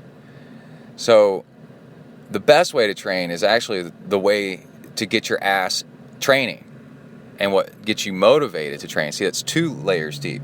So what you do is you find out what are many of the best ways to train. So let's say it's like 5 different ways. You can do intervals, or hit high intensity, or you can do huge amount of volume, or you can do sweet spot, or you can on and on and on. You come up with something yourself, right? But you look for results, and then you find the way that works for you. So when it goes to cycling shoes, which I'm going to cover in the next episode, is almost all of the cycling shoes out there are great. They work great. There's nothing wrong with them. But there's a pair that works for you. So you have to look beyond the technical details, and you have to find what actually inspires you. Because if you wear the wrong pair of cycling shoes, they're going to hurt your feet, right? Now you have two. Let's say you get down to 2 or 3 pair. Let's say you get down to 2 pair of cycling shoes that fit pretty much the same, right? And you like them, and you think they're going to work. Well, which pair do you pick now? Well, now you pick the pair that has the color that you like, right? Now, does color have any effect on speed? No, except black. Black is the fastest color. Everybody knows that. It's a scientific fact. But anyway, you pick the color that when you're riding, you love to ride in, right? And then you're like, oh, this is great. So on Zen and the Art of Triathlon, what we do is I cover all the different ways to do something and then explain to you how to pick the right thing for you. I don't know the answer, what's the right thing for you, but I can tell you how to find out. And in the case of cycling shoes, for example, you go to where there's a big store selection, try them all on, and one pair should make you say, wow, this is the pair, right? But don't go in there thinking you know which pair it's going to be. Try on a bunch of them. And so that's the real trick. The real trick isn't... The real trick is knowing that the cycling shoes, no matter what technology and stuff like that they have in them, they're all pretty much the same. So that's half the trick. So not judging first, and then so being able to move beyond that, and then go so that you can actually try on a whole bunch of pairs of shoes. A whole bunch of pairs? I don't know if that's true. Anyway, you can try on a whole bunch of pairs and then pick the one that feels the best, right? And that takes a second or third level of ignoring the noise and oh, you should buy this pair. Oh, you should buy this pair. No, you should buy the pair that makes you feel great and feels good. So let's see. There's that. I got a chemistry tip for you. Because it all goes back to science. Jocelyn was talking about the fuel that she uses. This high-end stuff that's really cool and has a little chemical engineering going into it. But that it's glucose, and I looked it up, and it is. In the United States, if you go to the grocery store and you ask to buy glucose, you can't find it, right? In Europe, they sell it. It's glucose. You can just buy glucose on the shelf. It's a cooking agent. Go make candy with it and stuff like that. And in the United States, you can't find it. But guess what? It does exist. In the United States, the U.S. legislature did the corn industry a favor and calls it corn syrup. That's what it's actually called in the United States. Almost all of it. I read somewhere that there can be some exceptions, but in general, Google this. It's really interesting. Corn syrup is glucose. So if you want to buy fuel, there goes a kitty cat running across the street. If you want to buy fuel on the cheap, you could get corn syrup, or light corn syrup. Has a few less calories in it, not much though. And 1 tablespoon is 70 calories, and it's it's a glycemic index of 100. It is the stuff that is the glycemic index that it's made out of. You can take 2, 3, 4 tablespoons of it and put it in a water bottle and shake it up, and now you've got pure energy in your drink, and it's super, super cheap. Now, it's not going to be the fancier, higher-end stuff that Jocelyn was talking about, which is more of a timed release kind of thing, but you can slow it down by how fast you drink it. Right? They do this thing where they're like, oh, if you take a gel, you have this high and then a crash because it's so fast burning. Well, that's if you ate the whole gel at once, right? Who says you have to do that? You can eat part of the gel, right? Or you can drink part of your Gatorade. You can sip on it and then keep your blood sugar steady, because as soon as it starts coming down, you take another sip and it goes back up, and then your blood sugar's nice and even. The thing is not to eat too much of it at once without enough water, and that'll make your stomach hurt. Without enough electrolytes, because that'll make you, that messes up your pee and your just everything, and gives you cramps and stuff. And let's see, and yeah, not too much all at once, and then you'll be fine. You could just add salt stick capsules to your water and do it. Anyway, so I've done that, and it works fine, absolutely fine, and it's super cheap. Carbo Pro is basically maltodextrin, and you can order that for super cheap off the internet. And a lot of this stuff, these companies make stuff and they overprice it to make a profit, and that's fine if you are a sprint or an Olympic distance triathlete and you use this stuff on occasion. But once you start getting into ultra distance and you're going through 30 to 60 servings a week of this kind of stuff, well, then it gets kind of stupid expensive, ridiculously expensive, and you're smarter trying to find stuff in bulk. And that's not the way this stuff is packaged, so you kind of have to go out of your way and kind of get smart and find this stuff on your own, and then use the fancy stuff during races and things like that, like it was intended. But just day in and day out, finding stuff in bulk. And let's see, on the run, I ran 3 days in a row, and my foot started hurting pretty bad, my left foot. And I knew it before I started going out running. I'm like, this is the third day in a row of running. I'm not really sure about this. And also I did a high volume week of running, and I was like, I don't know. And my foot started to hurt pretty bad because I was running kind of crappy because I was tired. And then I forgot what I was using for fuel, maybe maple syrup or something like that. But then about about 45 minutes into my run, I think I had also eaten dinner kind of close to that. So everything kind of settled down, and I picked up some energy, and I started flowing better. And then as my form improved, as I warmed up and kind of settled in, and the tiredness went away, then all of a sudden I could run without my foot hurting. And I was like, well, there's running theory that, in triathlon, running's the only impact sport, right? You can get repetitive use injuries out of swimming and biking, no problem, by having something not fit right or twisting your arm wrong or something like that. And you can get, torn up joints and stuff. But as far as just getting banged up, swimming and cycling doesn't do that because you're not bouncing up and down on a hard surface. But running, you are. So running, out of the three, there's a really strong case for never running 2 days in a row, or maybe running 2 days and then taking a day off. I think it kind of depends on the person. And if you're overweight, if you're older, younger, and you're kind of rubbery, younger, and you're a lot more elastic, maybe you can survive this a little bit better. But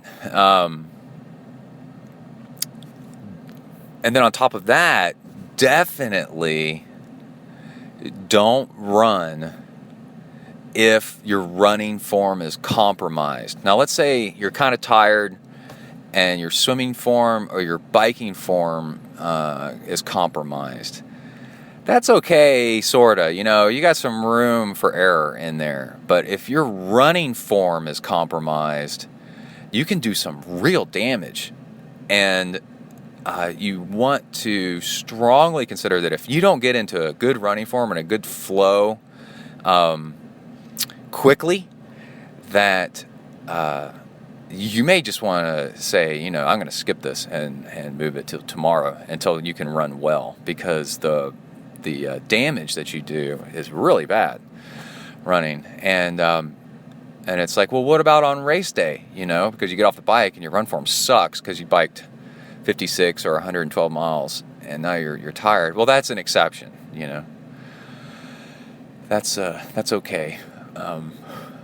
But just day in and day out training, you know, it's kind of like, And my plantar fasciitis is definitely on the upswing. It's on the mend, and it picked up when I quit running. When I started making sure that I took a day off of running in between running days. So Monday, Wednesday, Friday, Sunday, Tuesday. And then the next thing, what I noticed immediately was my average pace for my runs started getting really fast.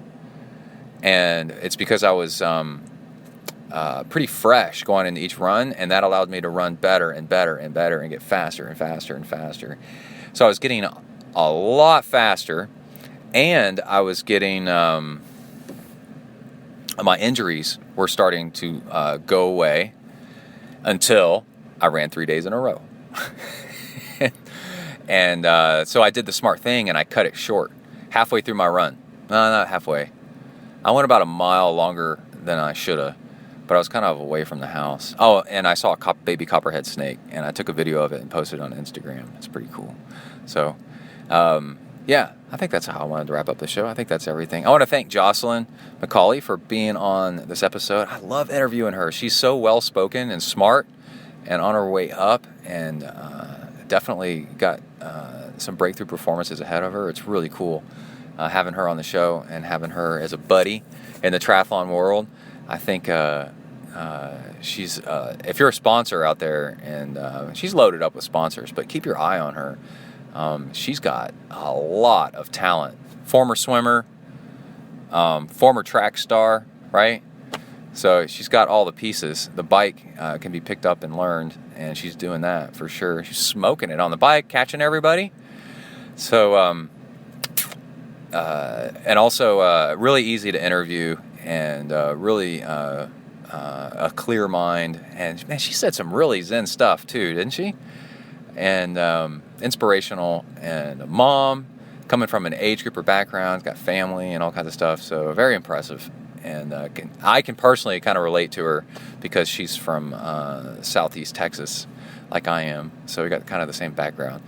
And so that makes for better conversations because we come from the same place. And so we can relate and then bring you, the audience, the important stuff, because we can get past all the background stuff. So, yeah, thanks, Jocelyn. And I think that's it. I want everybody to stay safe out there. Look forward to the next episode. Like I said, I'm going to cover the Bontrager shoes and the Trek Speed concept. And I'm going to get probably another ride or two in. And next episode is no interview. We're just going to cover the Trek Speed concept, what it's all about, and not so much on the Trek Speed concept itself, because you know, you may be interested in a completely different super bike. So more of what makes a super bike and what's going on with bike technology in this current market today and over the next few years and kind of the past few years, so you know what to look for in a bike and what's important and what's not. And yeah, that's the whole point of it, because you know, you may like a different bike. The whole point is, like I said with the shoes, is to find a bike that has the things on it, in it, with it, that are important to you and what you want to get done, so you can do things the way you want to do them, right? It's the how. That gives you your art in your art of triathlon. So, all right, everybody stay safe out there. work the uphills, cruise the downhills, and please keep the rubber side down out. Bang.